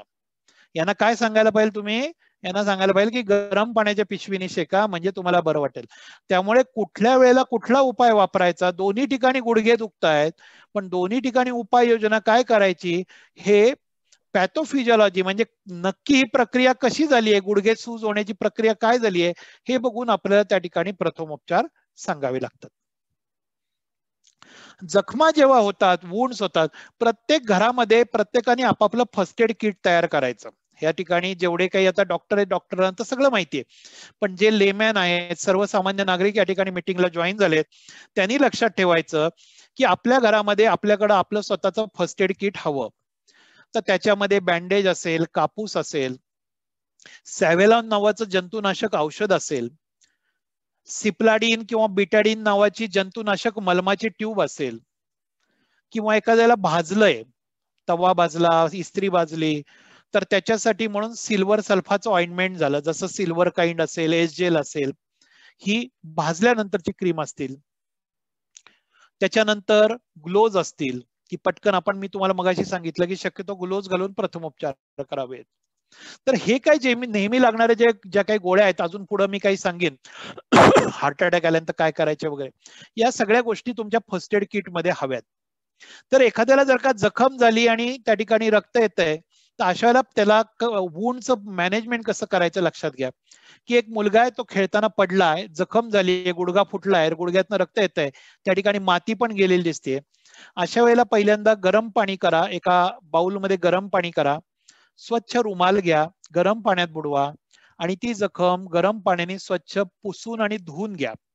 स्वच्छ धुवून पुसून घ्या, म्हणजे त्याच्यामधले माती कण, धुळीचे कण असतील, दगड असतील, हे सगळे स्वच्छ होऊन जातील.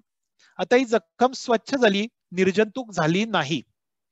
आता निर्जंतुक करण्यासाठी काय करा, सॅव्हेलॉनचं लोशन घ्या कापसावरती आणि ती जखम सॅव्हेलॉननी पुसून काढा. आता ही निर्जंतुक झाली.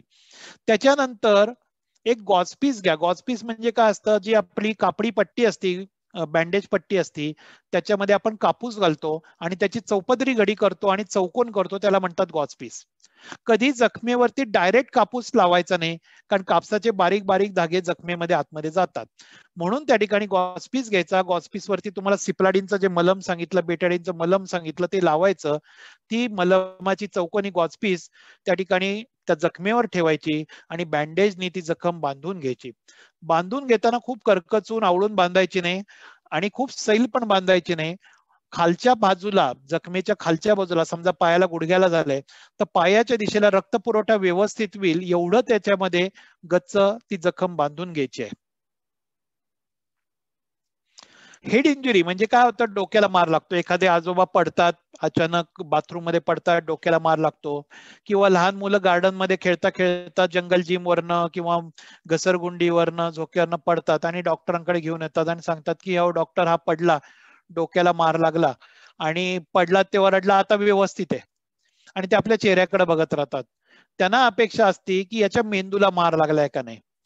प्रश्न वेदनेचा नसतो, प्रश्न जखमेचा नसतो, प्रश्न मेंदूचा असतो की डोक्याला मार लागल्यानंतर मेंदूला इजा झाली का नाही हे कळणं अतिशय महत्वाचं असतं. कारण त्याच्यासाठी आपल्याला सिटी स्कॅन करावा लागतो. सिटी स्कॅनला 4,000 रुपये लागतात. तो करायचा का नाही. तर कुठल्या गोष्टी असतात की ज्या तुम्हाला सांगतात की तुम्ही वाट पाहू नका, पटकन डॉक्टरांकडे जाऊन सिटी स्कॅन करा, हॉस्पिटलला जाऊन सिटी स्कॅन करा. एक, ज्या माणसाच्या डोक्याला मार लागलाय त्याच्या कानातनं किंवा नाकातनं रक्त यायला लागलं तर समजायचं हा मार मेंदूपर्यंत लागला. एखाद्या माणसाच्या डोक्याला मार लागला आणि जोराची उलटी झाली तर समजायचं हा मार त्याच्या मेंदूपर्यंत लागलाय, आपल्याला पटकन याला हॉस्पिटलमध्ये जाऊन सिटी स्कॅन करायला पाहिजे. एखाद्या माणसाच्या जोरात डोक्याला मार लागलाय आणि नाकातनं पाण्याचे ठिपके पडायला लागले. पाणी म्हणजे ते सर्दी नाहीये, शेंबूड नाहीये, हे जे पाणी आहे ते मेंदू मधलं पाणी, ज्याला आम्ही सेरिब्रोस्पायनल फ्लुइड म्हणतो. तर हे जेव्हा ठिपके ठिपके ठिपके जेव्हा नाकातनं पडायला लागतात तेव्हा समजायचं की हा मार मेंदूला आतपर्यंत लागलाय. एखाद्या माणसाच्या डोक्याला मार लागला आणि डोळ्याच्या खाली काळं निळं झालं, ज्याला पांडा आईज म्हणतात. डिस्कव्हरीवरती बऱ्याच लोकांनी पांडा नावाचा प्राणी बघितला असेल. तसं जर का काळे निळे जर का डोळ्याच्या खाली झालं तर समजायचं या माणसाला डोक्याला मेंदूला आतपर्यंत मार लागला.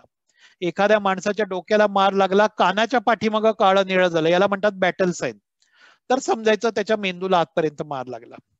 एखाद्या माणसाच्या डोक्याला मार लागला, तो डॉक्टरकडे गेला, डॉक्टरनी बीपी तपासलं, डॉक्टरांनी तो म्हटलं मला चक्कर वाटतेय जरा. डॉक्टरनी बीपी तपासलं तर डॉक्टर म्हटले अरे तुझं बीपी वाढलंय, किती झालंय, 160/100, नेहमी किती असतं 120/80, बीपी वाढलंय. तर जेव्हा तुमचं बीपी जेव्हा वाढतं, तुमचं जे बेसलाईन बीपी आहे त्याच्यापेक्षा साधारणतः 20% 30% बीपी वाढतं, तेव्हा त्याचा अर्थ त्याच्या मेंदूला आतपर्यंत मार लागला. पण सगळ्यात महत्वाचं लक्षात ठेवायचं डॉक्टरांनी सुद्धा या ठिकाणी, की जेव्हा डोक्याला मार लागल्यानंतर एखाद्याचं ब्लड प्रेशर वाढलेलं असतं ते खामी आणायचं नाही. ते जर का तुम्ही कमी आणण्यासाठी जर का गोळी दिली तर त्या ठिकाणी मेंदूचा रक्त पुरवठा विस्कळीत होतो आणि तो माणूस त्या ठिकाणी त्याची कंडिशन खराब होती. कारण हे बीपी कशासाठी वाढलेलं असतं की मेंदूला मार लागला, मेंदूला सूज झाली. मेंदूला सूज झाली की रक्तवाहिन्यामार्फत रक्त मेंदूपर्यंत पोहोचायला अडचण येते. मग शरीर काय करतं की प्रेशर वाढवतं, ब्लडचं प्रेशर वाढवतं की जेणेकरून या सुजेवरती मात करून मेंदूपर्यंत रक्त पुरवठा सुरळीत राहील याच्यासाठी म्हणून हे वाढलेलं बीपी असतं. त्याच्यामुळे जेव्हा हे सौम्य स्वरूपात वाढलेलं बीपी आहे हे कधी कमी आणायचा प्रयत्न करायचा नाही. एखाद्याला जर का डोक्याला जखम झाली आहे मेंदूला किंवा डोक्याला जखम झाली आहे आणि दिसतंय की डोक्यामध्ये काचेचा तुकडा आहे, दगड दिसतोय, एखादा ऍक्सिडेंट झालाय, तर अशा वेळेला तो काचेचा तुकडा दगड ओढून बाहेर काढायचा नाही. कारण आपल्याला माहित नसतं तो काच, तो दगड किती खोलवर गेलाय, तो कदाचित मेंदूपर्यंत गेला असेल, तर तुम्ही तो ओढून काढताना इजा होईल. आतमध्ये जाताना इजा झाली, ओढून काढताना इजा झाली, दुसऱ्यांदा इजा झाली, तर ते जास्ती त्या ठिकाणी घातक राहतं. डोक्याच्या जखमा जास्ती पाण्याने धुवायच्या नाहीत. मगाशी तुम्हाला मी सांगितलं तो वुंडला स्वच्छ पाणी घेऊन धुवा, स्वच्छ करा. पण जर का एखाद्याला डोक्याला खोक पडली, चांगली खोलवर खोक आहे, तर अशा वेळेला खूप त्या ठिकाणी पाणी घालून ती स्वच्छ करायचा प्रयत्न करायचा नाही. कारण आपल्याला माहित नाही की जखम कितपत खोल आहे. जखम जास्ती खोल असेल तर ते पाणी असेल ते झिरपत झिरपत मेंदूपर्यंत जाईल आणि मेंदूला इन्फेक्शन होईल. त्यामुळे एखादं कापूस आहे तो सॅव्हेलॉननी भिजवायचं, पिळून टाकायचा, पिळायचा, जास्तीचं त्यामधला द्रव पदार्थ बाजूला काढायचा आणि मग त्या ठिकाणी जखम टिपून घ्यायची, धुवायची नाही, टिपून घ्यायची आणि मग त्या ठिकाणी उपचार करायचे. आय इंजुरी म्हणजे काय होतं, डोळ्यात काहीतरी जातं, डोळ्यामध्ये एखादा काचेचा कण जातो, बर जाती, काहीतरी जातं आणि माणूस काय करतो, डोळे चोळतो. एक प्रतिक्षिप्त क्रिया असते बरेचदा डोळे चोळण्याची, की आपल्याला जेव्हा एखाद्या गाडीवरती चालताना काहीतरी जातं डोळ्यात, आपण डोळे चोळतो. आता हा कण आहे, बर आहे का, जी काय आतमध्ये माती आहे ही कुठं गेली आहे याच्यावरती सगळं गणित असतं. हे जर का पांढऱ्या भागावरती असेल तर काही धोका नाही, पण ही बर किंवा कण डोळ्याच्या काळ्या भागावर, मध्ये जो डोळ्याचा काळा भाग आहे त्याला काय म्हणतो आपण, कॉर्निया, या कॉर्नियावरती जर का हे कण किंवा बर गेली असेल आणि तुम्ही जर का जोरजोरात डोळा चोळला ना, तर त्या कॉर्नियावरती ओरखडे येतात, कॉर्नियावरती ओरखडे येतात, त्याला आम्ही ऍब्रेजन असं म्हणतो. आणि या ऍब्रेजन मुळे तुमची नजर त्या ठिकाणी मंद होऊ शकते, कमी होऊ शकते.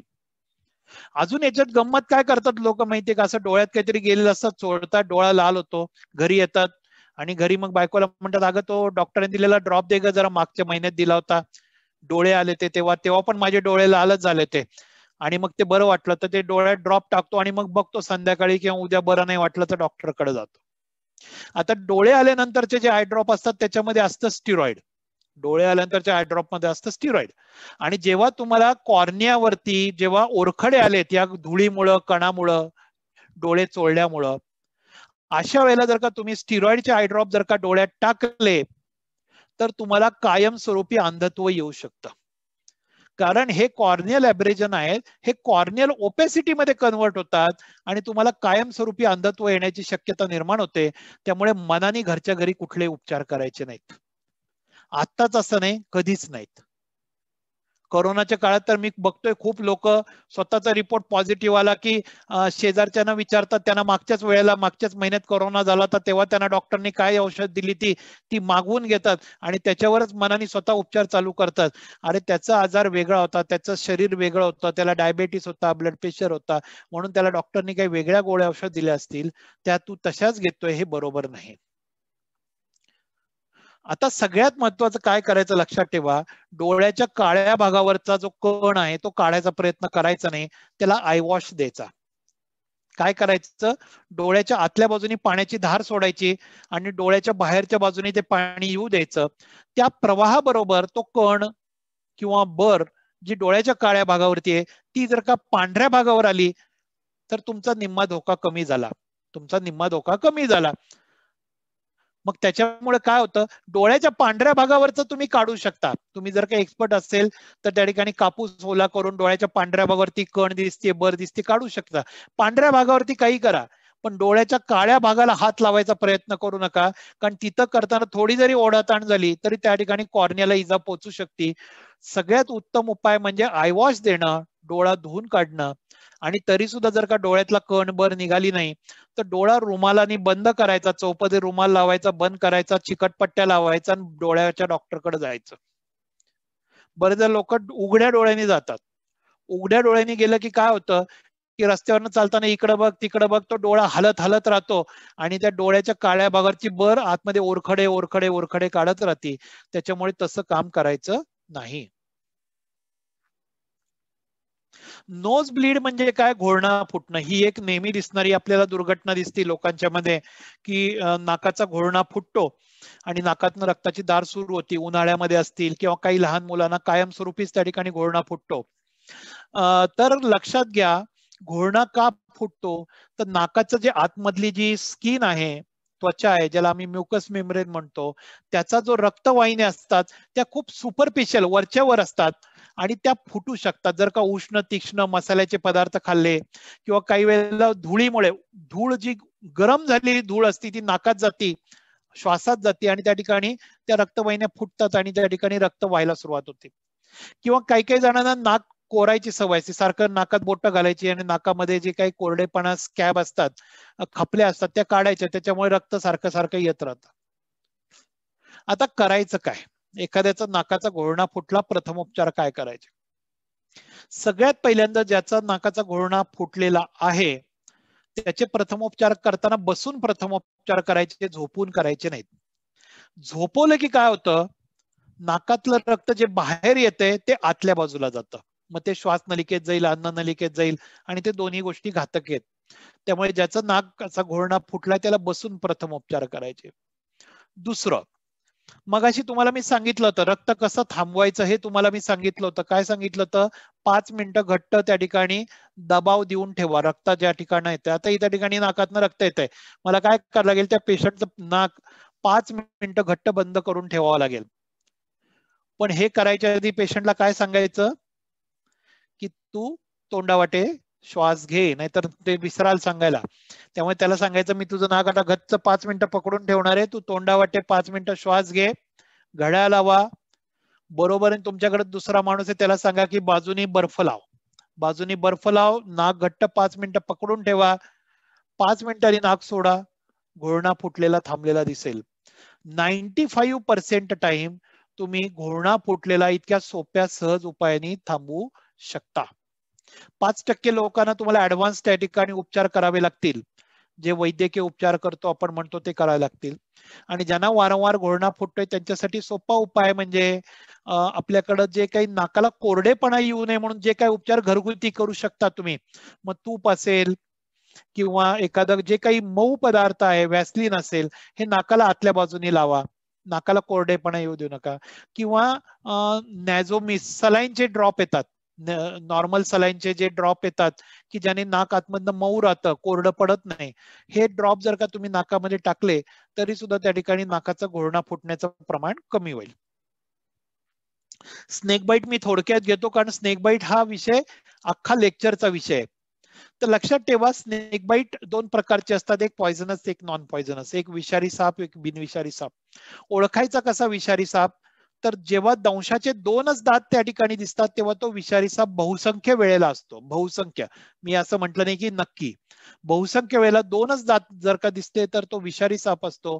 आणि मल्टिपल टीथ मार्क म्हणजे वरच्या दिशेला 3-4 खालच्या दिशेला 3-4 असे जर का त्या ठिकाणी दात दिसले तर तो बिनविषारी साप असतो. विषारी सापाचं डोकं त्रिकोणी असतं आणि चपटी शेपटी असते. शेपटी ही चपटी असते, गोल नसते. म्हणजे शरीर जरी पाईप सारखं असेल, राऊंडेड असेल, तरी शेपटीकडे आलं की अचानक निमुळती झालेली चपटी शेपटी हे विषारी सापाचं लक्षण असतं. बिनविषारी सापाची शेपटी ही गोल असते. मुख्य जे 4 प्रकारचे साप आहेत, तर याच्यामध्ये हिमोटॉक्सिक, न्यूरोटॉक्सिक आणि मायोटॉक्सिक असे 3 साप येतात. न्यूरोटॉक्सिक म्हणजे ज्या सापाचं विष माणसाच्या मेंदू आणि नसांना निकामी करतं त्यांना म्हणतात न्यूरोटॉक्सिक. त्याच्यामध्ये येतं नाग आणि मण्यार, त्याच्यामध्ये येतं नाग आणि मण्यार. या गटाचे साप जर का चावले तर माणसाच्या नसा निकामी होतात. मग काय होतं, त्याची जीभ तोतरी होती, तो बोलेल कसा, मला काय साप चावला, तर त्याचं बोलणं तोत्र होतं. त्याच्यानंतर काय होईल, त्याला तोंडाने पाणी प्यायला दिलं तर त्याला गिळता येत नाही. का? कारण त्याचे स्नायू जे आहेत ते निकामी होतात, तोंडामधनं पाणी बाहेर पडायला लागतं, गिळता येत नाही. ओके. त्याच्यानंतर त्याच्या हातापायातली ताकद कमी व्हायला लागते, त्याला चालता येत नाही, पाय घासत घासत चालतो. ओके. त्याच्यानंतर त्याला खूप प्रमाणात डोकं दुखतं. का? कारण त्याच्या मेंदूला सूज येते. त्याला उलटी होती. का? कारण डोक्याला जेव्हा सूज येते, मेंदूला सूज होती तेव्हा उलटी होती. अशा स्वरूपाची लक्षणं आपल्याला नाग किंवा मण्यार गटातला साप चावला तर होते. आणि त्याचा मृत्यू हा रेस्पिरेटरी पॅरालिसिस मुळे होतो, श्वसनाचे स्नायू निकामी होतात आणि माणूस मरतो. याच्या उलट व्हायपर म्हणजे काय, फुरस गटातलं, फुरस आणि घोणस गटातले साप जर का चावले तर त्यांना म्हणतात हिमोटॉक्सिक. तर त्यांना काय म्हणतात, हिमोटॉक्सिक स्नेक. तर ह्या सर्पदंशामुळे काय होतं की माणसाचं रक्त गोठत नाही, रक्त पातळ पातळ पातळ पातळ व्हायला लागतं आणि मग हिरड्यांमधनं रक्त येणं, नाकामधनं रक्त येणं, माणसाने उलटी केली तर उलटीतनं रक्त, लघवी केली तर लघवी वाटे रक्त, संडास केली तर संडास वाटे रक्त, अशा सर्व प्रकारे रक्त शरीरातनं बाहेर पडायला लागतं आणि अतिरक्तस्रावाने तो माणूस मरतो. किंवा त्वचेवरती असे रक्ताचे थेंब दिसायला लागतात, ज्याला आपण धब्बे म्हणतो, काळे निळे धब्बे दिसायला लागतात. तर ह्या प्रकारचे साप हे गोणस किंवा ह्याच्यामुळे तुम्हाला त्या ठिकाणी दिसतात, फुरसं किंवा घोणस गटातल्या सापामुळे. कुठलाही साप चावू दे. आता सगळ्यात जास्त मृत्यू कशामुळे होतात, कोणी मला सांगेल का? कोणी मला एक मिनिटात सांगेल का? मला पुढच्या 15 मिनिटात लेक्चर संपवायचं आहे, त्याच्याकरता विचारतो. घाबरल्यामुळे सगळ्यात जास्त मृत्यू हे बिनविषारी सापामुळे होतात. आपल्याला असं वाटतं की अरे मला चावलेला साप हा विषारीच आहे आणि आता मला काहीतरी होईल, यामुळे त्या माणसाला हार्ट अटॅक येतो आणि तो माणूस हॉस्पिटलमध्ये जायच्या आधीच मरतो आणि आपण म्हणतो साप चावून माणूस मेला. माणूस साप चावून मेला नाही, माणूस घाबरून मेला. त्याचं नंतर पोस्टमॉर्टम होतं तेव्हा लक्षात येतं की अरे त्याला बिनविषारी साप चावलेला असतो. कुठलाही विषारी साप इतका तत्काळ नाही त्याचं काम करत की बाबा त्याला हॉस्पिटलमध्ये नेईपर्यंत अर्ध्या तासाच्या आतच माणूस मेला. किती जरी विषारी असेल साप तरी 3 ते 4 तासाच्या आत त्याचं विष ऍक्ट होऊन त्याला मरण येत नाही. त्याच्यामुळे जेव्हा त्वरित मृत्यू येतो तेव्हा तो भीतीमुळे, घाबरल्यामुळे आलेला असतो. त्यामुळे सर्पदंशावरती पहिला प्रथमोपचार म्हणजे त्या व्यक्तीला धीर द्यायचा की घाबरू नको, 240 प्रकारचे बिनविषारी साप आहेत, 13 प्रकारचे विषारी साप आहेत, तुला चावलेला साप हा बिनविषारी असेल, काही काळजी करू नको. आपली जी काही टक्केवारी आपण ऐकलेली कुठेतरी लेक्चरमध्ये पुस्तकातली ती सांगायची, लोकांना टक्केवारी सांगितली की वाटतं या माणसाला फार ज्ञान आहे आणि त्या माणसाला बरं वाटतं, अरे हा मला चांगला माणूस मदतीला आलेला आहे. तर सगळ्यात लक्षात घ्यायचं की जे साप चावलंय हे बऱ्याच वेळेला बिनविषारी असतं. बरं विषारी साप असेल तरी प्रत्येक वेळेला तो विष सोडेलच का त्याच्या दंशामध्ये? की एखाद्या माणसाला साप चावला, तो मारला, लोकांना फार घाई असते, तो माणूस मेला तरी चालेल पण तो पहिला साप शोधायचा आणि मारायचा आणि मग त्या 2 लोकांना दवाखान्यात घेऊन यायचं. एका बाजूला डॉक्टर समोर एक पेशंट आणि एक मेलेला साप, असे 2 पेशंट त्याच्या समोर पडलेले असतात. तर लोकांना साप मारायची फार घाई असते. तर लोक म्हणतात हा बघा मण्यार आहे, हा याला चावलाय. अरे पण ती मण्यार चावली, पण त्यांनी त्या मण्यारीने त्या माणसाच्या शरीरात विष टाकलं याची गॅरंटी आहे का? 50% वेळेला ड्राय बाईट असतात. ड्राय बाईट म्हणजे काय की साप चावतो पण विष सोडत नाही. विषारी साप असून सुद्धा चावतो पण विष सोडत नाही. का नाही सोडलं? त्याची मर्जी. आपण कशाला, आपल्याला काय माहिती का नाही सोडलं ते, पण 50% वेळेला ही घटना घडती. त्यामुळे असं घाबरायचं नाही की आता मला विषारी साप चावला म्हणजे मी मरणारच, असं काही नाही. 50% वेळेला तो साप विष सोडत पण नाही. त्याच्यामुळे पहिल्यांदा त्याला धीर द्यायचा. दुसरी गोष्ट, सर्पदंश झाल्यानंतर काय करणार हो प्रथमोपचार, अजून कोण सांगणार आहे मला? पटकन सांगा. ताबडतोब हॉस्पिटलला नेण्याची सोय करावी, हा मुख्य हा ते झालं, मी प्रथमोपचार विचारतोय ते. तर हा, जिथे बाईट केलं त्याच्या वरच्या साईडला पॅक बांधून ठेवायचं. ओके, टूर्निके म्हणजे आवळपट्टी बांधायची. बर, हा. सर सर्पदंश झाल्यानंतर जे आहे, जे वाहत्या पाण्यामध्ये त्याची जी जखम असेल ती तिथे ठेवायची त्याच्याकडनं. आणि सेकंड जे आहे सर, ते दाखवतात बॉलिवूडमध्ये की ती सक वगैरे करतात, तसं सक करायचं नाही तिकडे. आणि टॉर्क्यू जो आहे त्याच्या जॉईंटच्या वरती लावायचं आहे आणि मोस्टली प्रयत्न करायचा आहे गव्हर्नमेंट हॉस्पिटलमध्ये न्यायचं, कारण की तिकडे मोस्टली हे असेल प्रतिबंधक लस, प्रायव्हेट मध्ये चान्स कमी असतात असायचे. बर, आता मी सांगतो की जी तुम्ही आता गाईडलाईन सांगितली ना, आवळपट्टी बांधा, टुर्निके बांधा, ही 2007 सालीच बाद झालेली गाईडलाईन आहे. ओके, 2007 सालापासूनच सांगितलेलं आहे की आवळपट्टी बांधून त्या ठिकाणी वरच्या बाजूला, म्हणजे पायाला साप चावलाय, बोटाला साप चावलाय, गुडघ्याच्या वरती, हाताला साप चावलाय, कोपराच्या वरती आवळपट्टी बांधा. ही गाईडलाईन आता आउटडेटेड झाली. त्याच्याने असं लक्षात आलं की आवळपट्टी बांधल्यामुळे ते विष तेवढ्याच भागामध्ये केंद्रित होतं आणि त्या भागाला गँग्रीन होतं. आणि आपल्याला माहिती आहे की आवळपट्टी बांधली तरी ती कंटिन्युअस बांधत नाही, आपण 1-2-3 मिनिटांनी सोडतो, रिलीज करायला सांगितलेली होती. ओके, जेव्हा ती रिलीज करता तेव्हा वेगाने विषारी रक्त शरीरात येतं आणि तो माणूस शॉक मध्ये जातो. त्याच्यामुळे हवळपट्टी बांधण्याची गाईडलाईन आता आउटडेटेड झाली, ती करायची नाहीये. त्याच्यामुळे धोका जास्ती संभवतो. वाहत्या पाण्यामध्ये साबणाने ती सर्पदंश झालेली जखम धुवायची नाहीये, त्याचा काही उपयोग होत नाही. उलट त्या ठिकाणी जास्ती प्रमाणात हे लिम्फॅटिक मार्गे विष हे शरीरात पसरतं, त्यामुळे ते करायचं नाहीये. करायचं काय ते मी तुम्हाला सांगतो. सगळ्यात पहिल्यांदा मी तुम्हाला काय सांगितलं, धीर द्या, त्याला आश्वासन द्या. म्हणजे काय, त्याला हार्ट अटॅक येणार नाही, पहिली गोष्ट. दुसरी गोष्ट, धीर दिल्याने काय होतं, आपण घाबरलं की काय म्हणतो, अहो मला छातीत धडधड धडधड धडधड व्हायला लागली, घाबरलो मी. त्याच्यामुळे काय होतं, हार्ट रेट वाढला. हार्ट रेट वाढला की काय होणार, जे विष आहे ते वेगाने शरीरात पसरणार. तुम्ही जेव्हा त्याला धीर द्याल, शांत कराल, तेव्हा हृदयाची गती कमी होईल. आपोआप जे विष वेगाने शरीरात पसरते ते कमी वेगाने शरीरात पसरणार. त्याच्यानंतर या माणसाला कधी चालवायचं नाही. असं नाही की बाबा हा चल बाबा चल पटकन गाडी तिथं एक कोपऱ्यावर लावले, गाडीवर बसू आणि जाऊ. त्या माणसाला चालवलं तुम्ही की शरीरात त्याच्या विष वेगाने पसरणार. त्यामुळे तो माणूस शुद्धीत असेल, चालू शकत असेल, तरी सुद्धा त्याला झोळीत टाकायचं. कापडामध्ये तुमच्याकडे जे असेल एखादं, त्या झोळीत टाकून उचलून न्यायचं. ओके, आडवं द्यायचं, आडवं न्यायचं, उचलून न्यायचं, की जेणेकरून ते विष त्याच्या वेगाने शरीरात पसरणार नाही, त्याला चालवायचं नाही.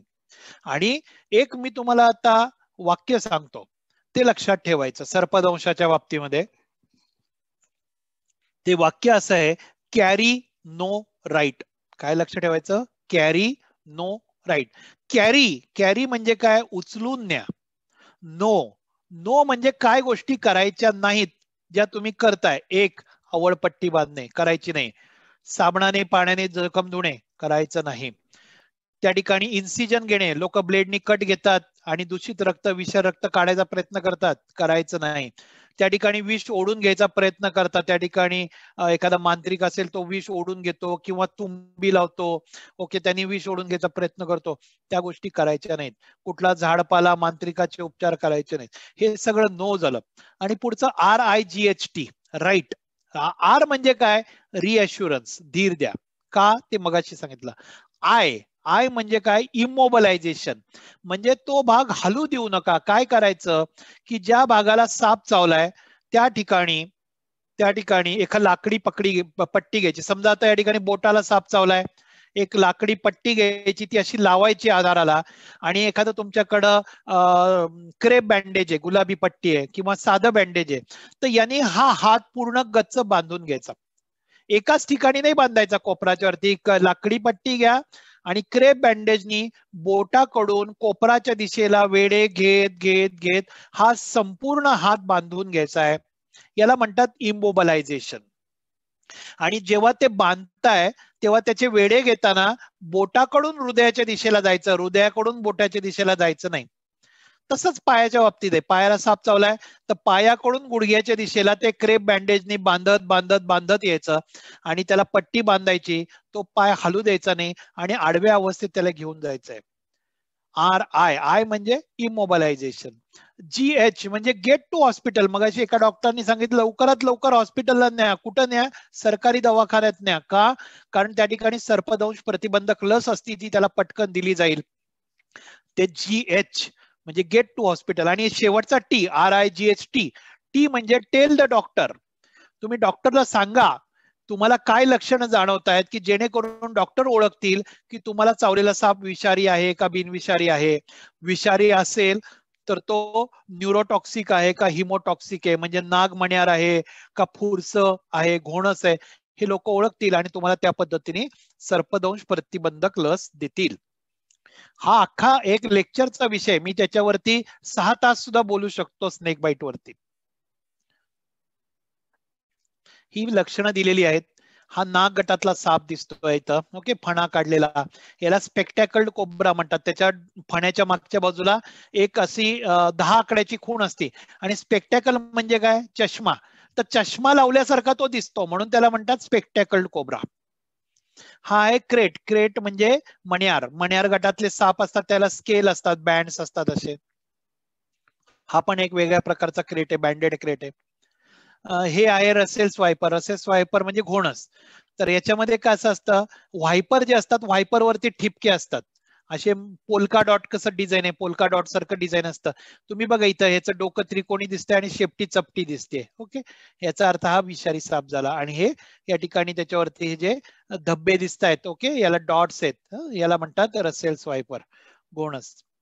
ओके, सॉफ्ट स्केल्ड म्हणजे फुरस हा सगळ्यात डेंजरस साप असतो बरं का. फुरस हा सगळ्यात वेगवान साप असतो. सेकंदाच्या 10व्या भागामध्ये तुम्हाला तो चावून जातो, तुम्हाला कळत नाही, असं समोर असतो आणि पुढच्या क्षणाला दंश करतो आणि मागे जातो. It is the fastest attacking snake. It is the fastest attacking snake. फुरसा हा कोकणामध्ये लोक टरकून असतात याला. याची मॅनेजमेंट मध्ये मी आता काही घुसणार नाही फारसा, कारण आपल्याकडे वेळ पण नाही फारसा. जेव्हा विंचूचा दंश असतो तर त्याच्यामध्ये जनरली बहुसंख्य विंचू हे फक्त वेदना निर्माण करतात, ते काही विषारी नसतात, त्याच्यामुळे माणूस काही मरत नाही. पण काही विंचवांचा दंश मात्र घातक असतो, ते हृदयावरती जाऊन ते त्याचा विषाचा परिणाम होतो. तर आपल्या सर्वसामान्य दंशाची आपल्याला चिकित्सा माहिती आहे की त्या ठिकाणी आपण जो ब्लॉक देतो, ओके, फिंगर ब्लॉक देतो आणि त्याच्या वेदना थांबवण्याचा त्या ठिकाणी प्रयत्न करतो. जेव्हा बीट हे जे मधमाशा चावतात किंवा जे विषारी जे किडे छोटे छोटे हे जेव्हा चावतात, तर एक मधमाशी चावली तर फारसा काही परिणाम होत नाही. त्याचे जे स्टिंग म्हणतो आपण, ओके, विषाचं जी नांगी असती ती आपल्या स्किन मध्ये असती, तर ती ओढून बाहेर काढणं फार महत्वाचं असतं. ती मधमाशी मरून बाजूला पडती, पण तिची स्टिंग आपल्या त्वचेमध्ये असते. तर एक मधमाशी चावल्याने काय होणार नाही, पण जर का शेकडो मधमाशा एका वेळेला चावल्या त्यांच्या स्टिंग जर का आपल्या त्वचेत राहिल्या तर त्या ठिकाणी माणसाला मृत्यू येऊ शकतो, अॅनाफिलॅक्सिस रिॲक्शन होते. तर अशा वेळेला आपल्याकडे प्लकर असतो, त्या प्लकरनी ते उपटून त्याच्यामधले जे स्टिंग्स असतात ते काढणं अतिशय महत्वाचं असतं त्या ठिकाणी. फ्रॅक्चर जे आहे, जेव्हा एखाद्याचा हात तुटतो, पाय तुटतो, आपण म्हणू की अरे काय त्याच्यामध्ये एवढं काळजी करायचं कारण आहे, डॉक्टरकडे गेले की एक्सरे काढतील आणि प्लॅस्टर घालतील, त्यात काय एवढं प्रथम उपचाराचं सांगायचंय. तर लक्षात ठेवा, फ्रॅक्चर जो लॉंगबोन आहे म्हणजे हाताची पायाची हाडं, तर हे फ्रॅक्चर झाला आणि तुम्ही प्रथमोपचार केला नाही तर माणूस मरू शकतो का? प्रथमोपचार नाही केले तर याचं हो उत्तर आहे, माणूस मरू शकतो. याचं कारण काय ते मी तुम्हाला सांगतो. ही जी हाताची पायाची हाडं असतात, ही शरीरातल्या रक्तवाहिन्या ज्या आहेत, हृदयाकडून आपल्या शरीराकडे पसरणाऱ्या रक्तवाहिन्या आहेत, यांना आधार देण्याचं काम करतात हाडं. समजा एखादं वेल आहे, तुम्ही बागेमध्ये वेल लावली तर काय करता, एक बांबू खुपसता आणि त्या बांबूला ती वेल वेडे मारत मारत वरती चढती. आता बांबू तुटला तर काय होईल, तर ती वेल पण तुटेल. तशाच पद्धतीने शरीरामध्ये एका भागाकडून दुसऱ्या भागाकडे रक्तवाहिन्या प्रवास करण्यासाठी आपल्या लॉंगबोनचा, हाडांचा सपोर्ट घेतात. त्यामुळे जर का हाड तुटलं तर त्याला लागून असलेली रक्तवाहिनी पण फुटू शकते आणि ती रक्तवाहिनी फुटून अंतर्गत रक्तस्राव होऊ शकतो. तर म्हणजे अंतर्गत रक्तस्राव होणं हा फ्रॅक्चरचा अतिशय मोठा किंवा महत्वाचा कॉम्प्लिकेशन आहे. तर हाड जितकं मोठं तेवढी त्याच्या बरोबरीने जाणारी रक्तवाहिनी मोठी. शरीरातलं सगळ्यात मोठं हाड कुठलं आहे, तर मांडीचं हाड, ज्याला आपण फ्युमर म्हणतो. मांडीचं हाड जे आहे हे सगळ्यात मोठं हाड आहे. जर का ते तुटलं, बाथरूम मध्ये कधी आजोबा घसरले पडले एखादे आणि त्यांचं मांडीचं हाड तुटलं तर आतल्या आत रक्तस्राव होऊ शकतो. किती होईल, 2 मांडीची हाडं जर का एका वेळेला तुटली, एखाद्याला ऍक्सिडेंट झाला, 2 मांडीची हाडं जर का एका वेळेला तुटली तर 1.5 ते 2 लिटर आतल्या आत रक्तस्राव होऊ शकतो. आपल्या शरीरात रक्ताची क्वांटिटी किती असती, 5 लिटर. 5 लिटर पैकी 2 लिटर रक्त जर का त्या रक्तवाहिनीतनं बाहेर पडलं तर माणूस शॉक मध्ये जातो. अतिशय मोठी दुर्घटना आहे. त्यामुळे लॉंगबोन फ्रॅक्चरला लाईटली घेऊ नका. की बा ठीक आहे, तू बघ आता संध्याकाळी डॉक्टर आले की दाखव, तोपर्यंत मुलगा हे उचल ते उचल करतो, हाताचं हाड तुटलेलं असतं. तर त्याची हालचाल, जर का आता हे हाड आहे तुटलंय आणि त्याने हालचाल केली तर ते हाड हलणार, बाजूची रक्तवाहिनी फुटणार, अंतर्गत रक्तस्राव होणार. म्हणून हे होऊ नये म्हणून काय करायचं, एक तुम्हाला मी मगासारखंच एक वाक्य सांगतो, RIC. काय झालं, राईस. काय वाक्य लक्षात ठेवायचं, राईस. आर म्हणजे काय, रेस्ट. म्हणजे ज्या भागाचं हाड तुटलंय त्या भागाला विश्रांती द्या. मग आपल्याला काय करतात डॉक्टर, आपल्या गळ्यात हाड अडकून ठेवतात, सांगतात 3 आठवडे 4 आठवडे 6 आठवडे हलवायचं नाही. तर पहिला जरा आर, रेस्ट. आय म्हणजे काय, इमोबलायझेशन. मगाशी सांगितलं तसं लाकडाची पट्टी घ्या, जो हाड तुटलंय त्याला सपोर्टला लावा, त्याला आपण स्प्लिंट म्हणतो, आधारपट्टी, ती लावा आणि बरोबरीने एक बँडेज घेऊन तो तुटलेला हात पूर्ण गच्च बांधून ठेवा. त्याच्यामुळे ते तुटलेलं हाड हलणार नाही आणि आतमधली रक्तवाहिनी फुटणार नाही आणि रक्तस्राव होणार नाही. आणि या आय मध्ये अजून एक आय तुम्ही ऍड करू शकता, तो म्हणजे आईस, म्हणजे बर्फ. जर का त्या ठिकाणी हाड तुटलंय अशी जर का शक्यता वाटत असेल तर बर्फ लावा, म्हणजे त्या ठिकाणी रक्तवाहिनी आकुंचित पावेल आणि त्या ठिकाणी आतमध्ये रक्तस्राव कमी होईल. सी म्हणजे काय, कॉम्प्रेशन. म्हणजे काय करा, एखादी कापडाची पट्टी घेऊन घट्ट बांधा, त्याला म्हणतो कॉम्प्रेशन. आणि RICE म्हणजे काय, एलिव्हेशन. आपल्याला जो तुटलेला हात ते डॉक्टर खाली लटकून ठेवतात का, नाही, ते म्हणतात गळ्यात बांधा. किंवा पाय तुटला असेल तर काय करतात, 2 उश्या घेऊन पाय वरती ठेवा, म्हणतात एलिव्हेशन केल्यामुळे त्या ठिकाणी वेदना कमी होतात. त्यामुळे फ्रॅक्चर झालं तर एवढं लक्षात ठेवायचं, RICE. आता सेकंड लास्ट आपल्या इकडची दुर्घटना आहे बर्न म्हणजे भाजणे. तर बर्न मध्ये 3 प्रकार आहेत, एक first degree, second degree, third degree. उदाहरण देतो, एखाद्याला तव्यावरती पोळी करताना अचानक भाजलं, कडेला बोटाला भाजलं, तर काय झालं, फर्स्ट डिग्री बर्न. म्हणजे काय, त्वचेचा वरचा लेअर आहे, त्वचेचा वरचा लेअर हा ठिकाणी फक्त भाजला गेला, फर्स्ट डिग्री. एखाद्याला इस्त्री करताना चुकून पायावरती इस्त्री ठेवली गेली, पटकन उचलली, पण त्याच्याबरोबर त्वचा पूर्ण निघून आली, त्याला म्हणायचं सेकंड डिग्री मध्ये काय, त्वचेचे दोन्ही लेअर अफेक्ट झाले, इपिडर्मिस डर्मिस दोन्ही लेअर अफेक्ट झाले, याला म्हणायचं सेकंड डिग्री बर्न. आणि एखाद्या ठिकाणी स्टोचा भडका उडला, एखाद्याने आत्महत्या केली किंवा चुकून पेटून घेतलं, तर या ठिकाणी त्याची त्वचा पूर्ण जळाली, त्वचा मांस आणि हाडापर्यंत जर का त्या ठिकाणी भाजल्याची जर का त्या ठिकाणी जखम झाली तर त्याला म्हणायचं थर्ड डिग्री बर्न. फर्स्ट आणि सेकंड डिग्री मध्ये काय करायचं, पटकन थंड पाण्याखाली हात धरायचा. आपल्याला जर का त्या ठिकाणी भाजलंय, पटकन थंड पाण्याखाली हात धरा, किंवा जर का एखादं थंड पाण्यात भिजवलेलं फडकं घ्या आणि ते भाजलेल्या जखमेभोवती गुंडाळून ठेवा. हा झाला फर्स्ट आणि सेकंड डिग्री करता उपाय. मलम अतिउत्तम ते म्हणजे सिल्वर सल्फा नावाचं मलम, सिल्वर काइंडेज जेल त्या ठिकाणी लावा आणि पॅरासिटामॉल किंवा माइल्ड अँटीबायोटिक डॉक्टरांच्या सल्ल्याने घ्या. पण थर्ड डिग्री मध्ये मात्र याच्यातल्या कुठल्याच गोष्टी नाही करायच्या. थर्ड डिग्री मध्ये पाण्यात घालायचं नाही, थर्ड डिग्री मध्ये मलम लावायचं नाही, कारण काय होतं, या जखमा खोलवर असतात, त्यामुळे तुम्ही ते मलम जे लावता ते तुम्हाला क्लिअर करता येत नाही, स्वच्छ करता येत नाही, आणि त्या मलमाच्या खाली त्या ठिकाणी विषाणू जीवाणू जाऊन बसतात, त्या ठिकाणी पस फॉर्मेशन होतं. त्यामुळे थर्ड डिग्री बर्नची मात्र उपचार जे आहेत हे आपल्याला हॉस्पिटलमध्ये किंवा दवाखान्यातच करावे लागतात. आणि आता आपण सगळ्यात महत्वाच्या विषयाकडे जातोय, तो म्हणजे हार्ट अटॅक. शेवटची स्लाइड आहे, 5 मिनिटं फक्त घेणार आहे मी तुमचे आणि तुम्हाला सांगणार आहे की हार्ट अटॅक आल्यानंतर काय करायचं. हार्ट अटॅक येतो म्हणजे काय होतं, हार्ट अटॅकची लक्षणं काय असतात. आपलं हृदय हे एक स्नायू आहे, आपलं हृदय हे एक स्नायू आहे. तर हे हृदय जन्मापासून मरणापर्यंत पंपिंगचं काम करत असतं.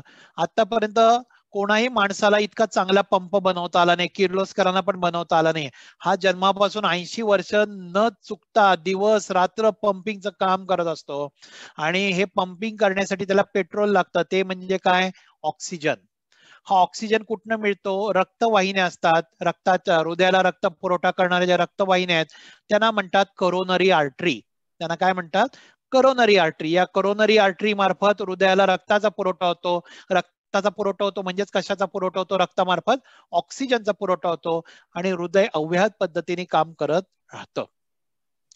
पण एका दिवशी काय होतं, एखाद्याचं कोलेस्ट्रॉल वाढतं, एखाद्याचं रक्त घट्ट व्हायला लागतं आणि त्या ठिकाणी लोकांच्या भाषेमध्ये ब्लॉकेज निर्माण होतं. ओके, त्याला आम्ही म्हणतो की त्या ठिकाणी आतमध्ये थ्रोम्बस फॉर्मेशन होतं, प्लाक फॉर्मेशन होतं आणि त्या ठिकाणी रक्तवाहिनी अरुंद व्हायला लागते. आता की पॉइंट लिहून घ्यायचे हार्ट अटॅक कसं घेतलं त्याच्यानंतर स्लाइड. तर हृदयाची रक्तवाहिनी काही कारणाने अरुंद व्हायला लागती तर त्याला आपण म्हणतो. मग ते कसं लक्षात येईल की आपल्या हृदयाची रक्तवाहिनी अरुंद झाली आहे, आपल्याला पण ब्लॉकेज व्हायला लागलंय? की एखादा माणूस सांगतो की अहो डॉक्टर, मी पूर्वी 4 किलोमीटर न दमता चालायचो, पण आता एक अर्धा किलोमीटर चाललं की दम लागायला लागतो, छाती भरून येते, मग बसावं लागतं. मग थोड्या 10 मिनिटं बसलं की बरं वाटतं, मग परत चालत सुरुवात करतो, परत एक अर्धा किलोमीटर गेले दम लागतो. म्हणजे काय होतंय की याच्या हृदयाची रक्तवाहिनीची कॅपॅसिटी कमी झाली आहे, रक्तवाहिनी अरुंद झाली आहे. जेव्हा तो बसलेला असतो तेव्हा त्याच्या मार्फत होणारा जो रक्त पुरवठा आहे, 50% रक्तवाहिनी मार्फत होणारा रक्तपुरवठा हा पुरेसा होतोय. पण जेव्हा तो चालायला लागतोय आणि त्याच्या हृदयावरती जास्ती ताण येतोय आणि जास्ती ऑक्सिजनच्या पुरवठ्याची गरज पडते, तेव्हा या 50% रक्तवाहिनी मार्फत होणारा रक्तपुरवठा त्याला बरा होत नाही, पुरेसा होत नाही. मग त्याला आपण काय सांगतो, तू स्ट्रेस टेस्ट करून घे, 2D एको करून घे, ECG करून घे, आणि मग कळतं की अरे याची रक्तवाहिनी ब्लॉक व्हायला लागली, 50% ब्लॉक व्हायला लागली. पण एखादा माणूस दुर्लक्ष करतो, डॉक्टरकडे जात नाही, औषधोपचार करत नाही, आणि एक दिवस होता होता होता ती हृदयाची रक्तवाहिनी 100% ब्लॉक होती. ती 100% ब्लॉक झाली की काय होतं की हृदयाच्या त्या भागाला, ज्या भागाला ही रक्तवाहिनी पुरवठा करते, त्या भागाला रक्त पुरवठा बिलकुल होत नाही. रक्त पुरवठा होत नाही म्हणजे काय होत नाही, त्या भागाला ऑक्सिजन मिळत नाही.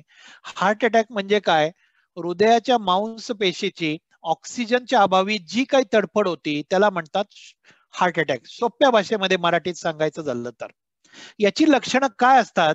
हार्ट अटॅकची लक्षणं: डावा खांदा, डावा हात जड पडणे, छातीमध्ये डाव्या बाजूला वेदना होणे, घाम फुटणे, श्वास घ्यायला त्रास होणे.